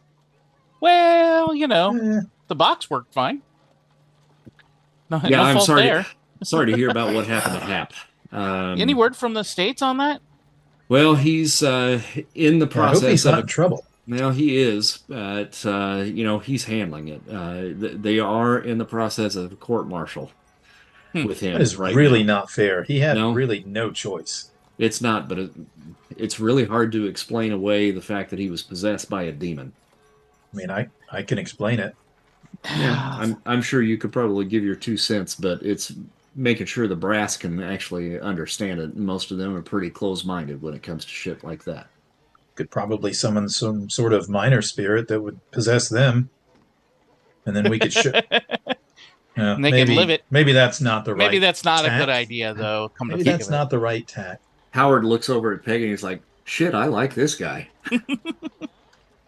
It's just really unfair. No, it is. Absolutely. I would not stand a chance against him. And I have a fairly disciplined mind. Yeah, he didn't have a chance. Well, None of us would have. he's a smart cookie, and he's got some of the best lawyers in the business, courtesy of yours truly, working for him. So hopefully we'll be able to get him out of this mess. Nice. Good. I knew I liked you. But the thing is, as much as I'd like to have you guys go over there and kind of bark for him, technically you guys don't exist. And we need to kind of try to do our best to keep it that way. But listen, Peggy has told me all about your adventures up until this point, and I'd like to hear it from the horse's mouth, but she tells me that you were after this Spear of Destiny, the Spear of Longinus. Is that right? Mm-hmm. You got to tell me about what happened over in Bucharest. Come on. Look at Peggy. Yeah, I Is look he between cleared the for? two I'm girls. assuming he's cleared for all this. She nods. Yeah. Okay. Well, let's go. Maybe I'm not the best person.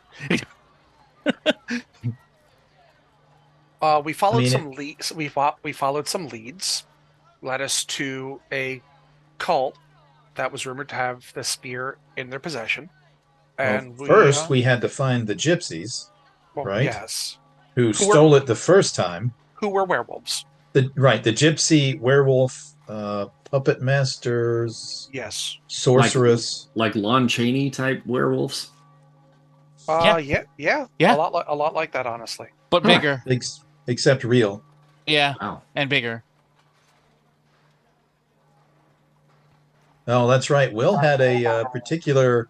He got a really good look at the one werewolf. I mean, not as good a look as I wanted, but you do what you can. Wait, so it was a she-wolf? She was. Her. Get it? She was she-wolf. Let's just say her coat was very shiny. Now you're talking my language, kid. I know I like you. Shelley looks at her metal coat, and she's like so confused. Different kind of coat, I think. Oh, okay. Yeah, I knew I wasn't the right one to tell this.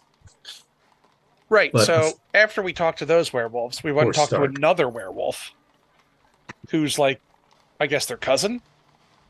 Is that right? I didn't Mr. know werewolves Arcane? had cousins, but I guess neither did I. And everyone's got cousins. He led us to that castle. That was like had a whole cult thing going on. And that's where they had the Spear of Destiny. We snuck in, we neutralized the threat, and I think Shelley's got it tucked in her belt right now. Yep. Seriously, you got it on you right now. Mm-hmm. It's right there. She takes it out and holds it up. See? Holy shit. Okay. All right. So I'm going to shift my perception over to the astral, right? Because we just talked about possessed people, right? Yeah. So he's gonna just shift his perception and look around. And no, she's not gonna let him take it and look at it. Yeah. It is not leaving her hand. Yeah. And you're attempting to see if anybody in here has any kind of magical wonkiness. Ouija on them. Yeah. Yes. Yeah. Yes. I just want to, and also I kind of want to make sure Shelley's okay still and not, if there hadn't been any significant change there either, right? Powerful artifact. Yep. Powerful artifact. She seems to be fine. There does not seem to be any other magic here within the confines of this train station. No possessing entities. No. I'm cured. No spirits. I didn't make you roll. I should probably make you roll. I will roll. I'll be happy to roll. So I'll just use that as my general magic roll, or yeah, I think so. Okay. All right. I'll spend karma because it's been that kind of night. Because it's going to be a white. There it is. Because I'm me. All right. Okay. Here's the advice I gave my player from my Everyday Heroes game. Is you need to go into your settings and just change the color of your dice. Since I can't put it in dice jail. Just switch them out. Yeah. Okay. All right. So to get a green, that will be 32 karma. Ooh. It's fine. I've got a bunch of unspent karma. So all right. I think I will be in a negative after tonight's of the, like I will have lost more than I gained this time, but whatever. And as far as you can tell, and you feel comfortable in this assumption, even though it wasn't the highest success, I mean, you feel no magic, no arcane, no demonic kind of presence. No psychic spies, no nonsense, no. Mm-hmm. Okay, all right. Well, you got the crown too, so I imagine that probably gives you a little bit of edge in that regard. Well, it certainly protects me, but okay. So I look around and I nod. I'm like, okay, this is okay. This is fine. This is fine. Stark says, "Holy shit!" Awesome. I would love to just take a look at it. I mean, you can look at it, but please don't touch it. No, that's all right. I mean, can we maybe just set it down like over here? And he kind of motions over to some of the crates, like they've kind of created like a makeshift table out of some of the crates. Yes, and Shelley, can we set it down? I can set it down. He's got some like kind of high technology looking like devices out on that table. It kind of looks like a oversized like microscope out there. He says, if you can just put it under there, I don't want to touch it because I've heard shit about it. Sure. We also found these pre-Aramaic discs that are made out of, it feels like the same material as that shield that you guys were talking about. Wait, what shield? You guys said it was like somebody's shield. Rocket. Rocket's shield? I don't know who Rocket is. The super secret shield that we're not supposed to know about. Oh. Vibranium. You mean it's Vibranium? Well, you found Vibranium out in the wild? Yeah, here, look. I have a spear and sword made of vibranium. You have a spear and sword made of vibranium? Yes, I'm from Wakanda. You are from Wakanda. Wow. Yes. And he puts his hand out again and he offers to shake your hand. A real pleasure to meet you. Your country is working wonders with technology, and oh my gosh, if I ever got the chance to actually cross into Wakandan soil, it would be literally the best day of my life. We arranged something with your ruler, King Azuri, to give us access to a small amount of vibranium, and that's how we created Captain America's shield. And so I'm forever in his debt, and if I could ever bow in his presence and thank him personally, I would give up quite a lot to be able to do that. So thank you for what you've given us to help us gain an edge in this war. No problem. But now, more vibranium. Let me see that. I put it on the table for him. Sweet. All right, so he kind of takes a look at the spear first, since that was kind of laid. So Shelley will lay the spear down, but she is actually still holding on to the end of it when she does. Okay. So she holds it under the keeps her hand on top of it. Okay. Mm-hmm. Make after, and she will say, no offense, but after the situation with Happy, I'm not taking chances anymore. No, that makes total sense. Shelley, make a strength feat for me. Okay. Okay. You're able to put your hand on it and hold it pretty still. And so he kind of takes a look, asks you periodically to kind of flip it and turn it over. And he says, I'm looking at this thing and it's iron. There's nothing special about this at all, at least to my senses and my technology. Right. This I is assure an you. old iron spear. There I'm is more surprised it's to it not than bronze. Or is it bronze? I don't know, honestly, Shelly. Yeah. It could be, I don't know. Yeah, I'm not really sure either. Whatever it is, Whatever. it's just a basic metal. Yeah. But yeah, the legends certainly say that there is something else to it, and since we got a magician here, I'm sure you can probably confirm that there's definitely more to it than that, right?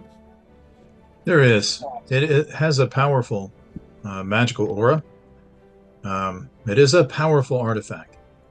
No question. No question about it. Interesting. Well, you're certainly better suited for this than I am. But obviously, we've got to figure out what we're going to do with it. But that's probably a question for another hour. Let me take a look at these vibranium pieces that you got. Sure. And then he takes. Do you freely give one to him? 100%. Okay. So he takes it in his hands, kind of floats it over just a little bit, tosses it up in the air and catches it. And then he starts looking at the carvings. He's like, these carvings. I've never seen anything like these before. Yeah, there's some sort of pre-Aramaic language. There's a little bit of crossover between that and ancient Greek. I was able to translate a little bit, but not a lot.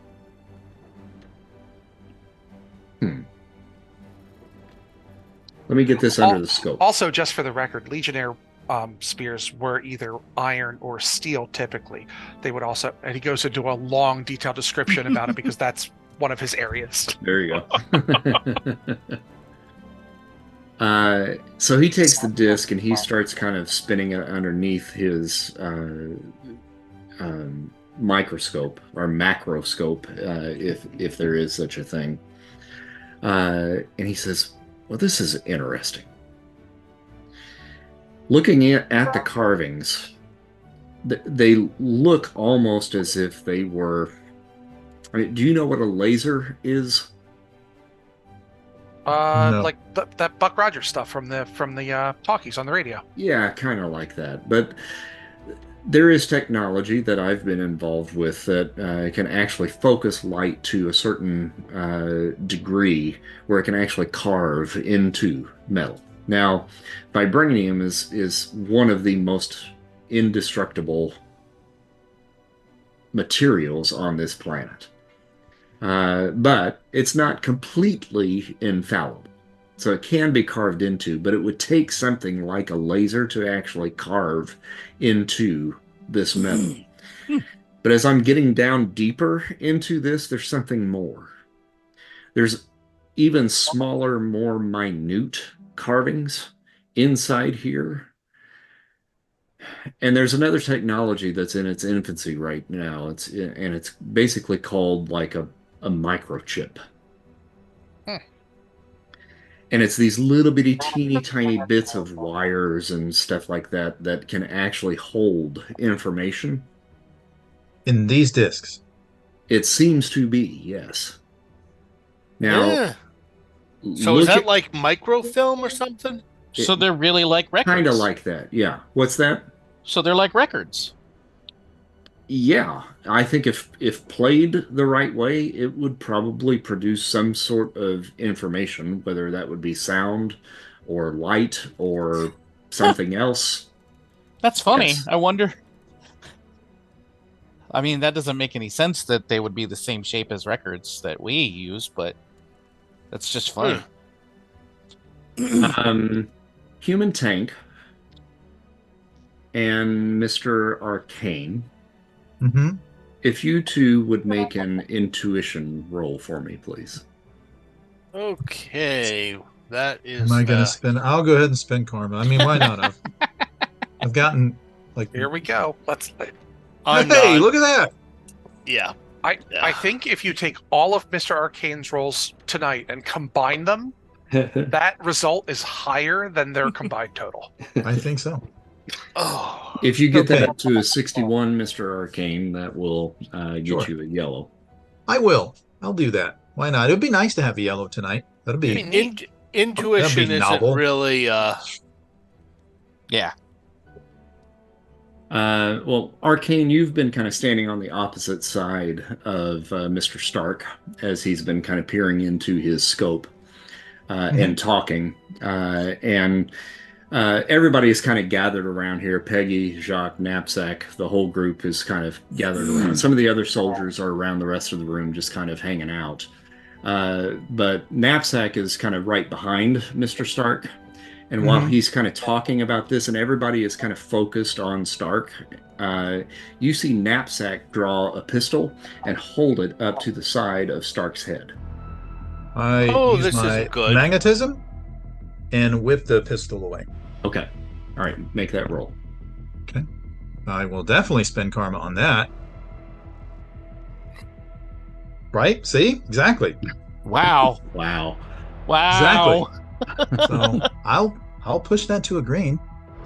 We're just gonna change your character's name to Karma Man. Yeah. All right. Man. 36. Captain Karma? Captain Karma. Karmic Yeah, champion? Mr. Karma. 25. Okay. Karma All right. Doctor? So you see that just at the last moment and just instinctively reach up and then kind of fling. And he doesn't lose hold of the gun, but it throws his aim off just enough to where he does not shoot Stark. And it actually shoots in between Spartan and the Fiend.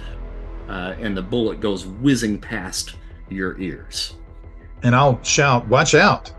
And Little late. I think we should probably go ahead and Kind of roll at the karma. same time. I know. Or roll initiative. Roll initiative? Roll Karma? Oh God. Another initial roll. Let's see if I can roll another one. That'd be fucking great. I'm right there with you. Okay. All right. So we are going to start off the combat with Spartan, actually. Okay, I'm going to Poke him with a stick. was gonna go for some subduing damage. I assume in my training we learned how to subdue someone. How to do what now? Subdue. Subdue someone? Subdue. Yeah. Yes. You sure have. Yeah. Can I move here and then up to him? Sure. Yeah, you can jump right over that table if you want. Yeah. And I'll try to knock him unconscious. Okay. The whack. With the spear. Sure, why not? The wooden part of it. All right. Well, the whole thing's vibranium, so you're still going to hit him with the metal, but it'll be be blunt. And yeah. Shaft. Less chance of death.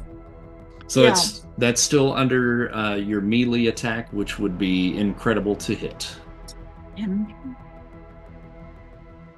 Ooh, got a white. All right, so you missed that first one, but you have 3 attacks, so you can make your other 2. I'll make another one. There we go. There you go. So I got a 37, and that does. We're gonna say that's gonna be your strength then. Usually strength +1 for blunt. So that's gonna be She incredible has damage. weapon specialization, I think, but I don't know if that counts to using it as a blunt weapon. It does. It's for attack, for hit though, not for damage. Oh, okay. All right. So you hit him upside the head. Like the first swipe, he kind of ducks down below just a moment, and then you come back with kind of a backhand swipe, and you hit him in the back of the head with that.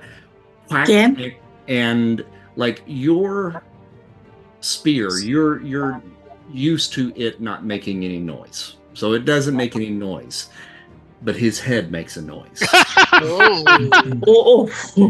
And it goes bang. Is he wearing a helmet? Nope. Well, he does have a helmet on, but she hit him like at the base of the neck, so she hit underneath the helmet. He should not make that noise. He should not make that noise. Is he still standing? He is still standing. It doesn't look like you did any damage to him. But you have one more attack. I'm gonna poke him with a sharp end. All right, then, sharp end. Like, oh, we're for real right now. Okay. Okay. You're not made of people stuff. You're made of metal. Here, Yeah. have a poke. Again, is incredible. Yep. All right, so that's a hit. So you rear back and you make a stab. You catch him in the side with it, and you pierce his side. And he simply kind of looks down, grabs hold of it, and pulls it out of his body. Is there blood? There is, yeah, there's blood. Like red blood, not like red oil. blood, yeah. Like red, not oil. Just making sure. I mean, come on. Admit it. In this universe and in our character's experience, things can leak out of you that aren't blood. No, I agree. All right, so he now has the spear in his hand, and then Wonderful. he basically takes it and then makes it kind of like a throwing motion with you attached, and attempts to throw you away from him. Him strong.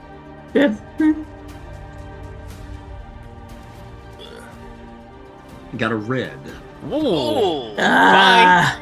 You're going for a ride. And he throws you Send me a postcard. all the way back into these crates here across the room. That's how to fall somewhere. And so you hit those crates, and they kind of break inwards, and you kind of are just shooken a little bit. You are going to take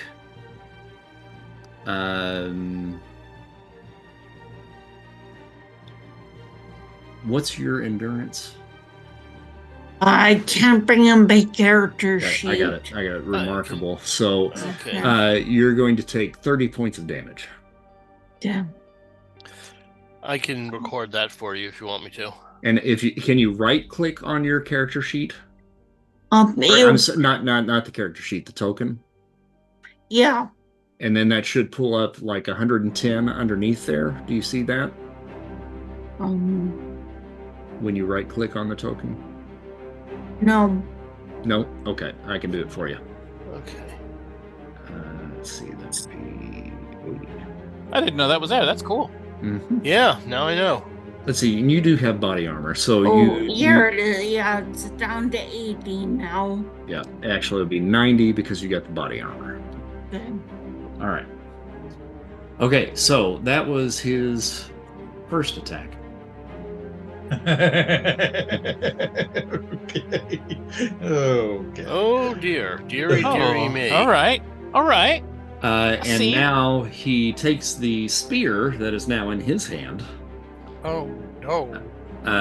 and takes a swing at Stark with it. Huh. There's no kind of interrupt that we can do. I'll say, We're yeah, just there's- kind of Right. motionless, right? Yeah. Got a green to hit. Ooh. Stark has not actually chosen to dodge just yet, but he's gonna. Yeah. Oh no. Oh no. Okay. All right. So she hits, or he hits. He hits, yeah.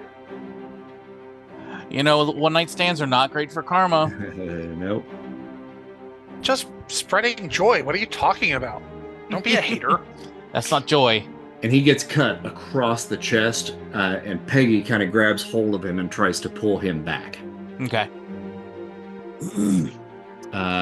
We now go to Will. Alrighty, well, that's not okay. Will would like to throw up his Dark Force aura because he doesn't want to get stabbed. And he would like to take what is clearly not knapsack and see if we can't use our telekinesis to put him into a wall or something. Okay. Both to, get some distance between him and Stark and see if we can't hurt him a bit. So, where'd my thing go? GK. Nice. 69! Hey, get out! Did you roll 100 earlier? No, No, that was not me. No, that was Human Tank. Never mind. All right, where are you throwing him? I wanted him in this wall over here. Which one? This one over Far east. Okay, Well, got it, west. got it. Far All right. west. here. Yes, west. All right, so you fling him over into the wall, and he hits it and goes through it. Oh, shit. I broke their base. It was compromised already. Oh. Just not physically. And that was then- your only action, right? Yeah, I would like to move myself over here Mm-hmm. just to be in the way if somebody is coming after Stark. Got it. And tell him, run. Mr. probably- Arcane would be next in the order. Okay, so I will activate my shield, my magnetic shield, which I actually need to roll for to use my energy control, which I will spend karma for that too. Okay, good. All right. I'll just do it. Just needs to work. But when I do that, I will stand very close to Stark to try and include him in that. To kind of include him in that magnetic Got it. shield. Okay. Stay close to me. And Peggy then is next, and she says to you, "You've got him? Yes. Good." And she leaps up onto the table here and kind of takes a position and is kind of guarding the hole in the wall just in case anything comes back through. Bombshell. So Shelly has the spear in her left hand. She draws the blade with the right hand. Kind of combination of jump, fly over to here. Can I see him? Are you going to stay in the air? Probably just a little bit. Okay. Not crazy high, but Where he went through the wall was probably about 10 feet up. So when he went out, yeah. he went down. So probably higher up, because I would need an angle to see down at him, right? Mm-hmm. Yeah, make an intuition roll and see if you can kind of figure out in the Gauge where he pinhole. should be. Yeah, where he might I'm be. amazing at that. I am the smartiest smarty. But I've come a long way since first session. Wow. Damn. All right, 97. All right. So you do see kind of where he landed. And he's kind of laying in like a puddle of bricks, if there is such a thing. Mm-hmm. And he has taken some damage, it looks like, and he is getting up. And you see that his face, like he must have really scraped his face going through there, and it like has sloughed off part of the flesh, and you see metal underneath that. Okay, probably some kind of robot or something. I don't know what the hell he is, but guess what? You made a big mistake, Buster. And she levels her blade through the hole at him and shoots lightning into his metal body. Got I it. don't know that that's going to be effective. I don't know either. She gonna do it though. It might be super effective. We don't know. Might be. I think it probably won't be.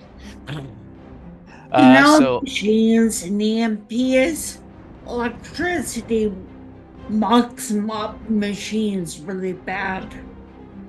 It's true. Right. All right, so that is remarkable. Green. That would be a hit. Okay. And how much damage does that do? That would be 50. Okay. Unless the sword does something to a regular lightning bolt, which I don't believe it does, that I know of. All right. So you see him get hit with the lightning bolt, and he kind of shakes a bit, and he pushes off the ground and is pushing himself back up to stand. It doesn't look like it actually did anything. Maybe a little bit. Did a little bit, yeah. A little bit, maybe. Yeah. And then I think you have 2 more actions. Oh yeah, that's true. Just because I don't really want to. Well, I guess I can. No. I think theatrically, what makes sense is just keep pouring on the lightning. And let him power walk back into the building. Okay. As I'm hitting him with the lightning. Walk up the lightning stream. Yeah. Why does it think that Gritty is the thing that should be in focus? That's weird. I don't know, but that's hilarious. All right, another one. Okay. Oh my. Nice. So she saw that little bit and she's like, oh, no, you don't. All right, so we're going to make an endurance roll for him. Ooh, he got a red. All right, then. So he takes it. All right. And just as you said, he's walking against it and kind of forcing himself forward. Okay, that was another 50, and one more, last one. And just because I want it to be cinematic, I don't want to miss on this. I'm going to spend karma. Ooh, all right. Good thing you spent karma. Yep. All right, on the remarkable, got to get it up to 36. What does it need to be? 36. All right, so 15. I will spend the 15 points. All right, so you're whittling away at him. Whatever. But he's still continuing to kind of move forward. All right, Tank. Finally. Okay. So, where is this guy that... He's outside this wall over here. I need to... Far west. Okay. Oh, he's actually out. Is he through? Is the wall broken? Can I actually pursue him? I mean, if you want to jump through the wall, sure. Are the other soldiers acting hostile? At this point, no. Now, to be clear, Knapsack is supposed to be just a regular guy. Yeah. Oh, yeah. Completely regular. Now, out of curiosity, GM, way back in the catacombs, when Shelley was terrified of all the icky corpses and rats and stuff running around, she was basically like climbing on him. Right, yeah. He, as I recall, at that time, did not seem particularly strong or sturdy. Oh, no, he was squishy. Yeah, okay. So sometime between then and now, this happened. He's been replaced by something at some point. All right. Yep. So I'm going to gear up to basically do a charge. Choo-choo. Coming through. And a Coam at end of charge. 5, 2, 2, 3, 4, 5, 3. He is just at that third area. So you're going to do a +2 column shift to damage. To damage. I'm going to spend some karma on this roll. Okay. 66. You barrel through the wall, and as you do, create a whole new hole down there towards the base, and rush in. You see him, and you smack him, and that does. Well, it's incredible with a +2 column shift is monstrous. Yeah. Right. +3, wasn't it? 2. 2. Right. 2 areas. Yeah. 3 areas, 2 shifts. Yeah. He would have had to have made it the full 3 area to do the full. Gotcha. Okay, so where does that put him? That would be a slam normally. 16.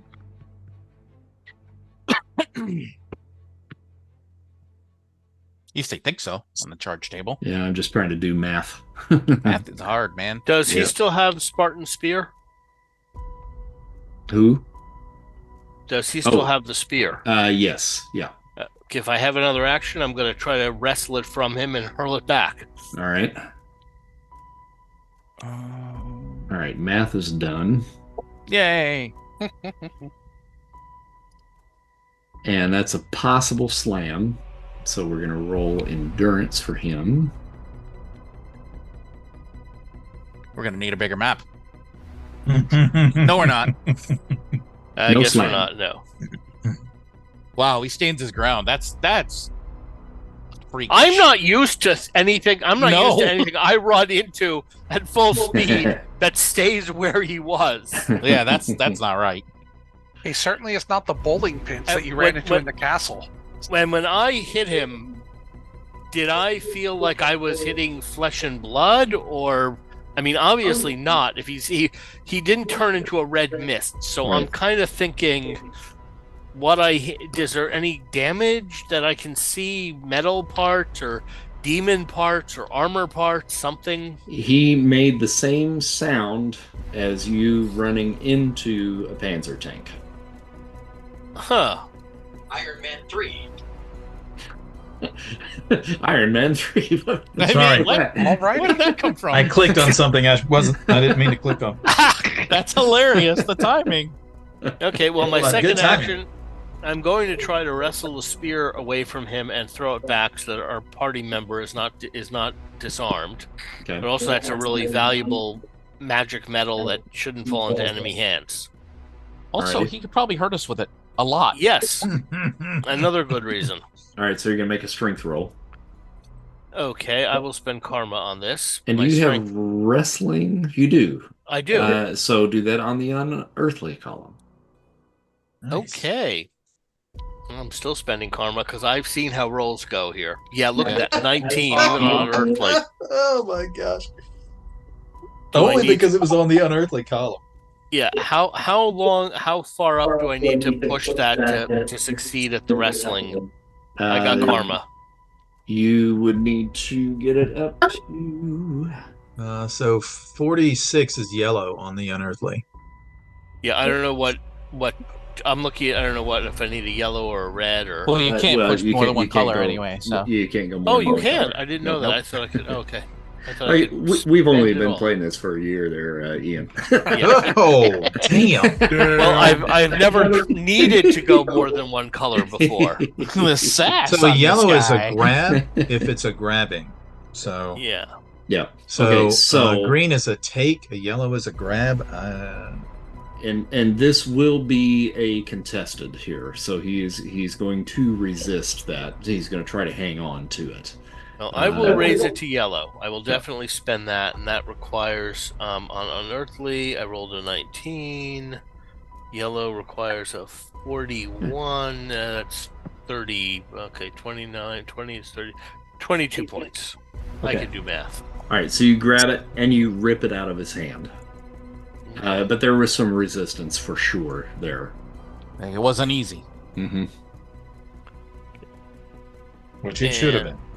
Which it really should have been. I mean, right? And then I think you have one more action. Yep. I don't know if like throwing the spear back through the hole away from him counts as a free action, but I definitely want to smack him again. Just don't impale Stark with it. That's all I ask. Oh god! Oh, here's this spear. I think if you want to be precise with it and not potentially hit somebody, then yeah, it's going to be an action. Okay, I'll do that just because I really don't want it being too close to him. So, everyone, please notice Booster in Beth's camera. I saw that. Yeah. Hey, buddy. So I will toss the spear back in carefully, I don't have remotely near the skill to do something dramatic like having it land at her feet or something. So just have it hit somewhere where it isn't, going to hit anyone else. Ow, my liver! My spleen. All right, Javelin catching, a new Olympic sport. Make an agility. Oh no. Yeah, karma. All right, no problem. Whoa! Wow! Nice. Even get I have does to land spend at her feet. I have to spend 10 karma, so yeah, minimum has to be a red. Yep, it lands right at her feet. Jacques then goes next, and he basically just kind of takes a defensive position, kind of in between Mr. Arcane and the Fiend, attempting to try to protect Stark. And then, as he does so, the soldier that is directly across from him right here pulls up his pistol and takes a shot in the direction of Stark. But he's got to get through the Fiend and Jacques. And my Dark Force Dark Aura Force. is up, so I'm not sure if that really... And Mr. Arcane's magnetic field is up. Yeah. Yeah. So likely, even if he does hit, he probably Hopefully. won't do any damage. Let's see here. So that is going to be Howard, you're so popular. got an 84, which is a bullseye. So it does hit where Stark is. But the damage on that particular gun Good. is good. So what's your armor or your shield? My magnetic shield is remarkable. Okay, so no damage. Bing. But then he shoots again. Got a green to hit on that one. And so again, a hit, but again, it doesn't go through your shield. Okay. Directly across, there is another soldier that rushes in towards Jacques and throws a shoulder at him. And he gets a white and misses. And Jacques like, oh no! Jacques kind of gets out of the way a little bit and he kind of runs past, which Ole. unfortunately puts him a little bit closer to Stark. Oh wait, that's Mexican, not. Yeah, no. Jacques yells, "Sacre bleu!" The other soldiers here in the lower area, right down in here and here, look at each other very confused about what's going on. And then they just put their guns up and they're just kind of going back and forth like, who do I shoot? Who do I shoot? Who do I shoot? In the upper corner on the right-hand side, there were two other soldiers smoking a cigarette. And they come running into the room, also very confused, and kind of looking around to see what's going on. And then we come back to the top of the next round with Spartan. Okay, can I run out the hole, handmaid, and jump on the, On knapsack? Yeah, knapsack. Sure. To do it cinematically, there's probably a somersault in midair. Sorry, I didn't understand you. Somersault in midair. Oh, somersault in midair. Dramatic effect. All right. And are you attempting to basically land on him? Yes. Okay. Because I want to try to rip his head off. Gotcha. Okay, so you're going to make a wrestling move, which is a strength-based roll. So you're going to roll on, let me see if you've got... Don't have grappling or wrestling, so you're going to roll on the remarkable column. And I'm going to go ahead and spend karma. There you go. Because I want this to work. All right. All right, 63 on remarkable to get you up to a yellow is going to be a 66, So 10. so just 10. Yeah. Kim, 10 points. I can do that. And then you're going to try to rip his head off, right? Yes. Okay, so you're going to make another strength roll. Again, remarkable. Yep. Mm-hmm. And I'm going to spend again karma on that. Holy! Hey, there you go. well then. Damn. Okay. Right. So you pull Feel like with it worked. all of your might. And with any other human being, you would have at least broken their neck. And you pull, and his head just barely moves to the side. And you don't do any damage. Yeah, but I'm still on his back. You're still on his back, and you got one more attack. I'm going to try to rip his head off again. Okay? And Head's really on there. It's really stuck. It must be used some of that super glue stuff. All right, 67. And it's that spend karma again. Okay, that can get you up to a red if you want, but I'm gonna save you the karma. You still have to spend 10. You're not gonna be able to do it. It's too strong. Yeah, if you got a red and didn't even damage him, yeah, it's. I mean, he took a full-on unearthly slam, and it only knocked him down a bit. He is made of some seriously tough stuff. Keeping in mind, the thing that landed him out there to begin with was a red result on him being thrown. So he's been put through a ringer already, and he's just kind of brushing it off. You're better off poking him with your stick. Yeah, this is pokey time. Yeah, he's a badass. All right, so Knapsack reaches up and attempts to grab your face, human tank. Face. And he is going to roll.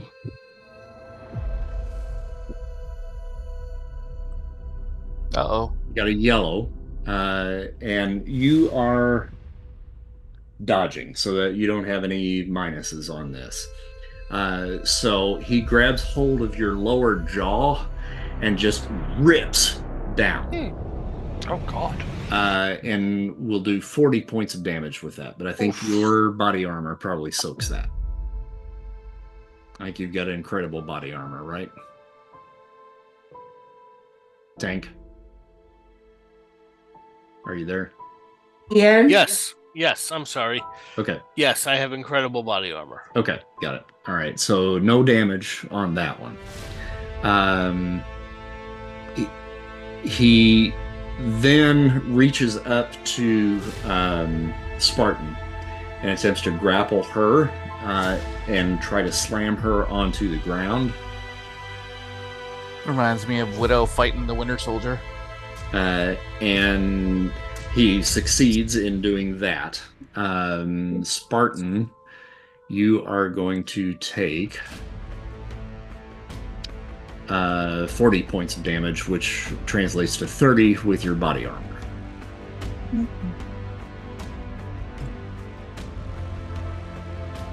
And then he lifts up his foot to stomp you after the fact. Got a green to hit, which then again does another 40, which translates to another 30. Oops. I just gave you 630 karma, or 630 health. Nice. So you're hurting.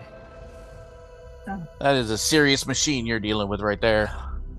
I think this I is wonder about if these time. other guys are made of the same stuff. If they are, we're screwed. Nah, we got this. This is about time for me to make the world of cardboard speech, you know? Tony, and I know, Mr. Arcane, you said to stay behind me. He doesn't listen. Yeah, well, that's Tony. And he steps forward, but I think that's still within your Howard Stark. range, Yeah, right? Starks don't listen, period. Nope. And he reaches behind his back into his shirt and pulls out a little teeny tiny little pistol looking thing and goes, Meep. and shoots some sort of energy weapon at the soldier that's directly across. I was expecting a Men in Black moment. Noisy cricket. Yeah, and then see him go flying across the room. He got a white, and it missed, unfortunately. So, Will, it comes to you. Okay, so only this soldier has attacked, right? No, this one too. This one up here, and this one right here. Okay, let's grab I'm this going to guy. have to have a talk with Peggy about her OPSEC, because it seems that we are always getting people betraying us. Will's going to use TK on this guy and throw him at this guy. Okay. I will spend karma. I tried that when I was possessed. It didn't work very well for some reason. How much do I spend for a yellow? Let's see. On the Incredible, you got to get it up to a 61. So only 12. That's not that bad. Okay.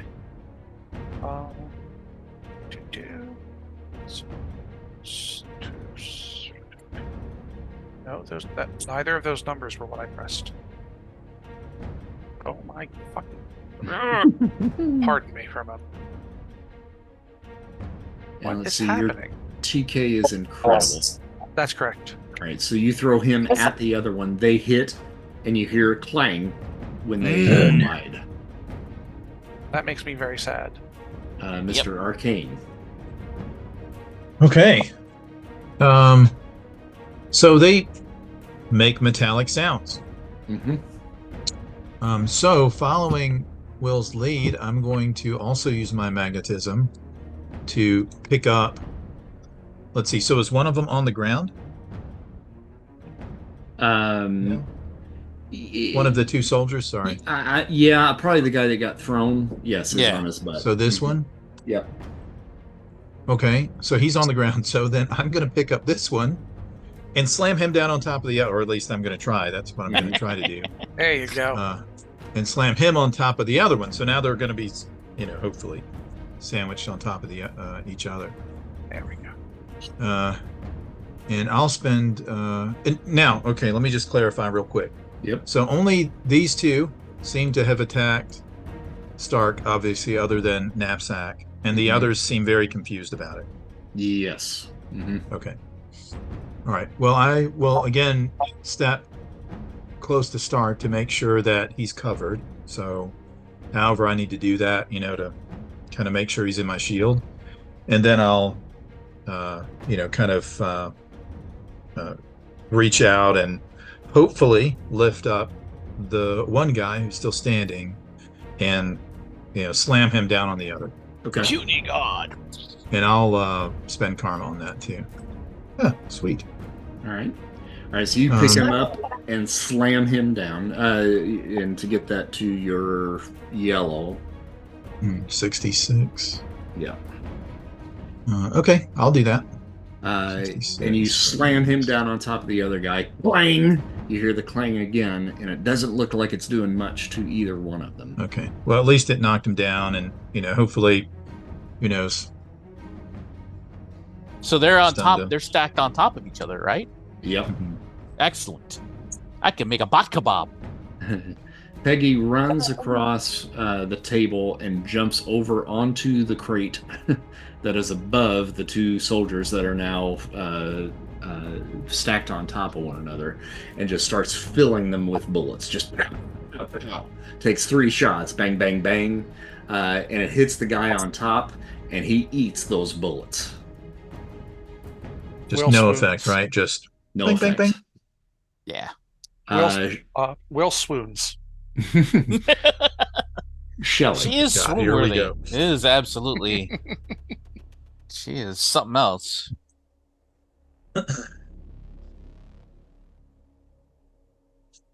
Shelley, it's your turn. Okay. So Shelley's on the air. So she is going to swoop up and over and then straight down onto these two boys with an electrically charged Pharaoh Sentinel. Kind of like she did to the Shadow King, but straight down. I don't know if they actually are stacked on top of each other. If they are, cool. If not, whatever. Pretty much, yeah. Whoever's most in the way, he's getting the most of it. All right. So I'm going to spend karma on that as well. And this is an attack with that, so it's on the monstrous table. Okay, I'm going to go up to yellow. Let's see, 38. Monstrous. Okay, need to go to 40. Nope, 51. So 13, right?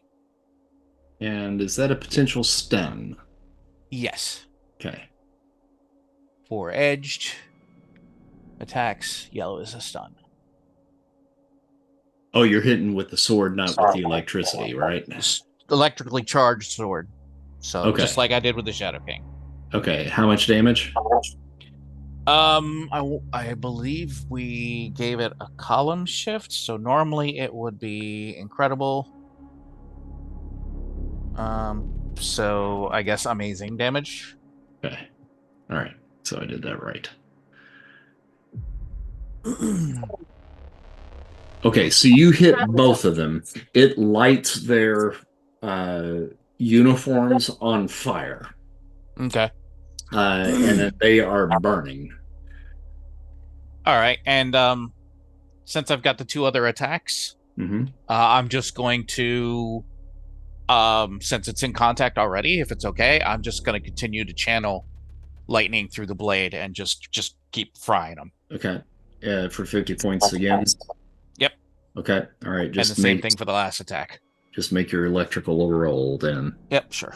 That would be... What do I roll on this? Am I rolling day? Just the electrical generation. Yeah, so amazing. I'll be right back. All right. That's a red.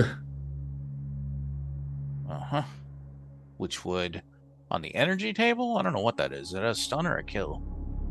Potential kill there. Yeah. And then I don't know if they probably don't even.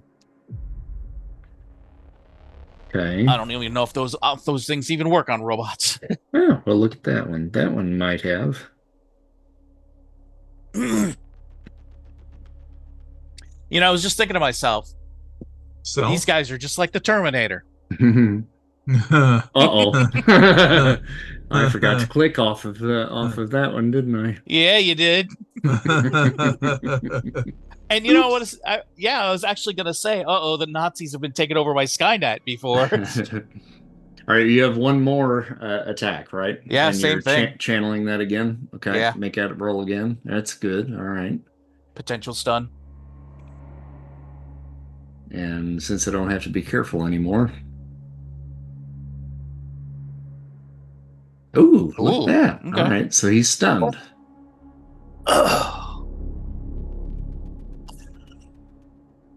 So yeah, she comes flying up out of the rafters, straight down, just plunges the blade through them, and just like lightning everywhere.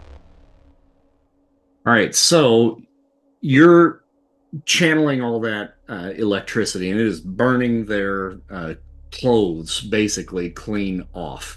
And then it starts singeing the flesh as well and starts burning the flesh down. And you see that they are completely underneath made of metal.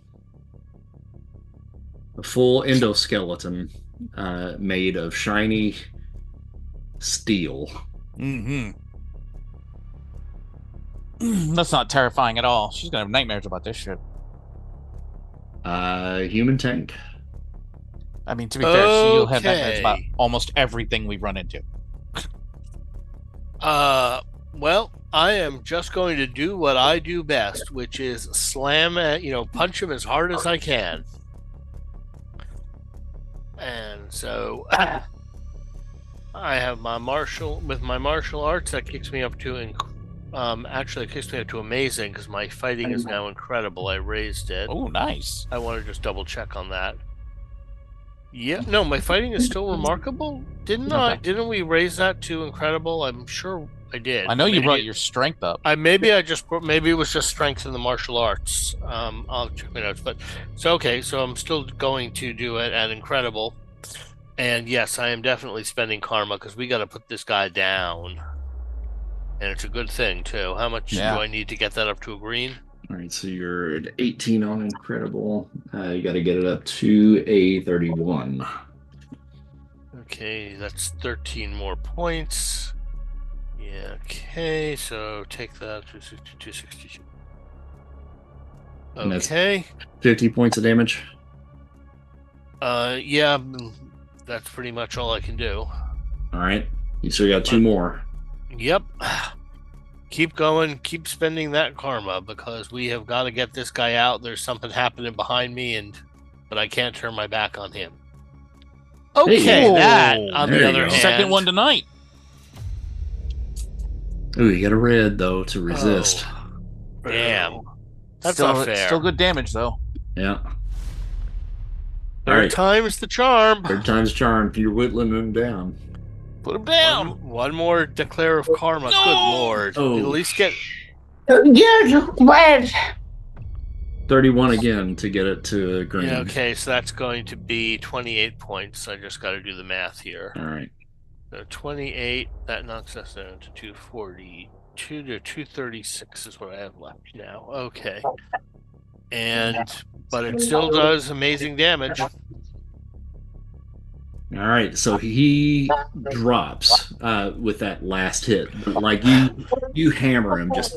And I'm like, that was a workout. Jacques rushes over to the opposite side here of the pile of Terminators.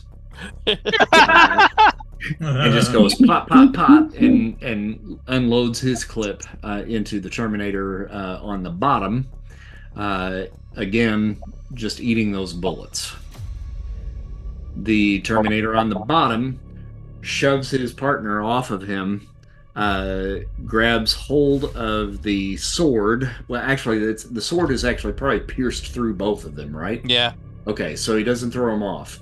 But he reaches up above his partner's hand and attempts to grapple your hand that's holding the sword. Okay. And got a 100. No. Are you dodging or evading? You are not, right? No. I got a white result on whatever it was I chose to do, so it doesn't matter. I believe you said, and I quote, "This will be pretty easy. We got this." To be fair, that was about the cultists. No, that was this too. I mean, yes, I allowed it to carry over. Yes. Why is he so gleeful about it? Like, why? Why? Don loves it when I get my comeuppance because I'm always very happy when he gets his. Oh, okay, gotcha. Because that's friendship. That's how you know someone's really a good friend. When they really love it when you get shit. He grabs hold of your hand and you hear your fingers just crunch. And you take 40 points of damage. Yeah, I'm guessing that my body armor is not going to do anything against that. Yeah, not against that. I'm not wearing metal gloves or gauntlets. So 30, you said? 40. 40, okay. That's not good. Oh, dear God. Hold on one second. I have to look something up. Ow, ow, ow, ow, ow, ow, ow. And he pulls you further into him, driving the sword into the stone underneath, and then grabs your throat. Okay. I got a white on that, so he missed on that. Okay. He's like, he can't see me because he's flailing, kind of. Yeah. All right, so we'll go back around back around to Spartan. Okay, well, if knapsack is down, yep, I'm going to try to run back inside to where the Terminator stack is and help. I don't know. I think I'd and stick help that in there guy again just to be sure.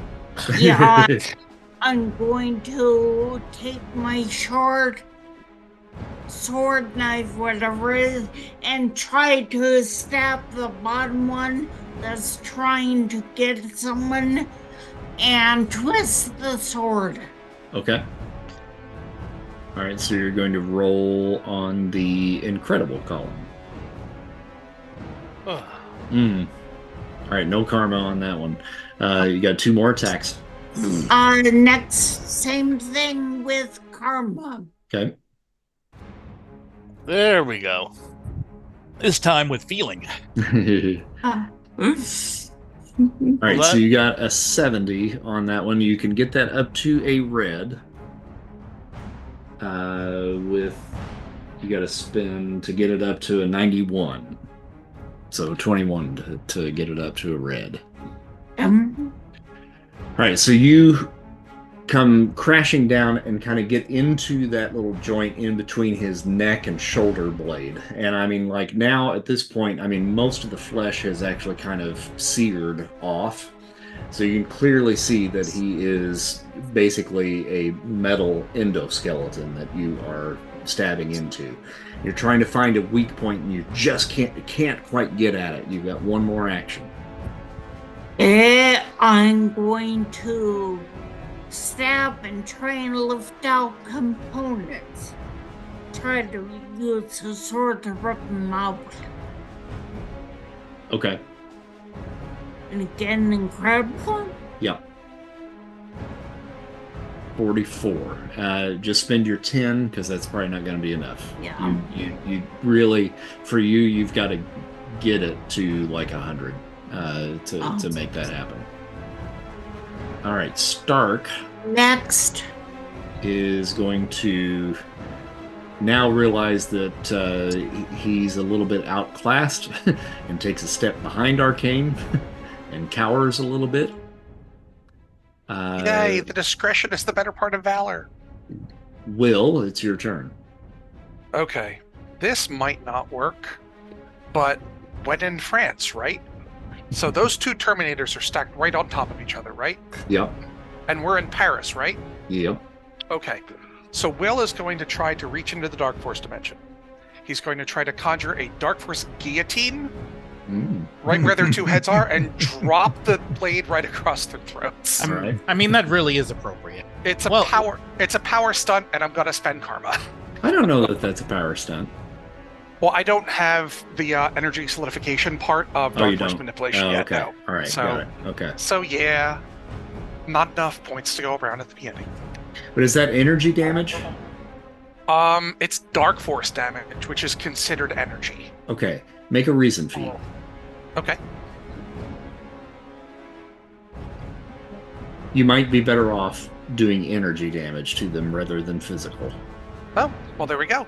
And Dark Force specifically sucks energy out of things. So, yeah, let's. I share that with everyone.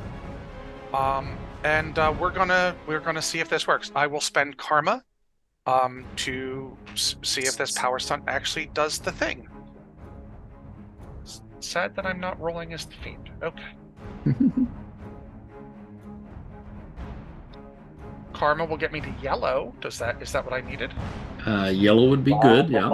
Okay, so what do I need to get to yellow from here? Let's see, on the excellent 71. Okay. You got a 21. All right. He is stunned, and you definitely do damage to him. Does that do 30 points of damage? Yeah, that should be 30. Okay. Okay, so it costs me 22 karma, plus the 100. So what everyone sees is a inky black obsidian guillotine sprout up around the two Terminators, and then just drop the blade right across the one's neck. Boom. And I think that was the last of them. Now, what you guys realize at this point, okay, so things just kind of stopped all of a sudden, and everybody kind of looks around for just a moment, and then you hear a crackling sound in the far right corner of the building down here, and a ball of silver energy appears and starts shooting off like electrical sparks. It cuts into this kind of grate that's holding the crates in over here and burns into the crates on the opposite side over here. So burns into this, cuts into the metal, and burns into the crates over here. So while it's doing that, are we able to act at all? Well, since it is 10:15, We're going to leave this Or 11:15 for me. as the T1000 appears Oh no! No. in the far corner. Oh So, dear. We'll leave that as our cliffhanger for next time. And karma, I'm not going to give you karma yet for all of the Terminators here. But for taking out the demon cult or the dragon cult members, you're going to get 150 karma points. All right. 150? Yep. Okay. It's another special guest star. Yay! You never know what I'm going to throw at you. It's a comic book universe, you know. Anything fits. That's the joy of comic books. That's true. Some of those It can be crossovers. Terminators, aliens, magical things, all at the same time. It could be Doctor Who. Yeah. That's And that was 150, you said, right?